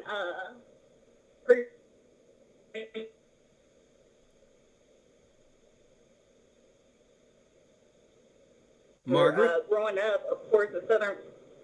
Yes. Yeah, you went blank. You want to start over? Can you hear me? Yes. Okay. No, I was saying, as far as the manipulation, the thing that has been manipulated is our morals and our pride. I'm only 28, and I remember growing up in a Southern Baptist church, and it was certain things that were very simple, you know, coming up as a child, as far as wearing a slip or wearing a dress or, you know, just being covered, period. The mothers in the church all having safety pins to where if your cleavage was showing, you know, or if you were showing too much, you might not have been showing anything, but it wasn't good enough for them, so here's a body pin, you know. Yeah. But that has been completely taken away to where people are trying to come back and find some type of compass. That's why you have people going crazy in this conscious community where women are running around. Pretty much it's like a free spirit movement all over again, except for now it's like, you know, we're the hippies. Great point. Great and point. As far as the pride, like you touched on earlier, pride has been turned to just simply LGBT. Like there's nothing to take pride in unless it's the rainbow, as far as, you know, that aspect. Therefore, we're no longer taking pride in our communities. We're no longer taking pride in ourselves. We're no longer taking pride, just period. It's been taken away with our morals. So that's pretty much all I wanted to say on that. And also, I've been following you all for since 2019, and I would like to get baptized. I'm in Atlanta. Okay. Right now, I'm working crazy hours to do the purpose that I feel like the Most High set me here for, which is building and finding refuge for His people. Okay. So, not to say I don't have time, because I have time for Him. It's not anything. Okay. But it's tunnel vision for me, you know, especially at this detrimental time that we're in. Okay, well, this is what I'll do. Elder Ramar, I need you to text her number to Baruch in Atlanta so that we can get her into the congregation as soon as possible. So you should. Okay, I would like that. Okay, Margaret. So you should have a call no later than Friday. Welcome to the body of Christ. All right. Thank you, and shalom, and thank you for what you and the other elders do. Shalom, and thank you for joining us on GOCC Media. And I hope that you are part of the Hebrew and Bible Academy. It will be the, I see those bombs up there. I see Hayim and Yasha Allah with those bombs. Yeah, that's right. The Academy is going to be off the chain. I wish, but not yet. Huh? I would I would love to be baptized in the body as well. So okay, yeah. If I could get a call. No problem. Just, hey, you're going to get a call. We got your number, Margaret. Make sure you write that down, Elder Ramar. And like I said, you're going to get a call by Friday to be a part of the body, but make sure you're in that academy because there's some stuff we're going to be dropping that cannot be dropped on YouTube, okay? Hi. Shalom. Shalom. Be careful out there. All right. Will do. Bless you. Well, that concludes our broadcast for this evening. Thank you all. And again, we are taking enrollments for the Blog Talk Radio. Goodbye. We are now taking enrollments for the Hebrew and Bible Academy. Go to historytimes.org. Brand new lessons that have never been taught that I haven't seen online. We're going to be going into a few things. Aliens, what they claim is aliens. No, what they call aliens are the true controllers of Earth. All of that and more will be in the next Hebrew and Bible Academy. But till Friday on Patreon, stay prayed up, sin not. We will soon see Zion, and of course, the Most High is calling back Israel. Let's go.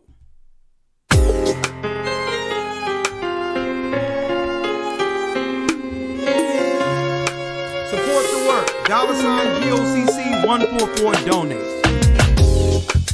The East is where we're from.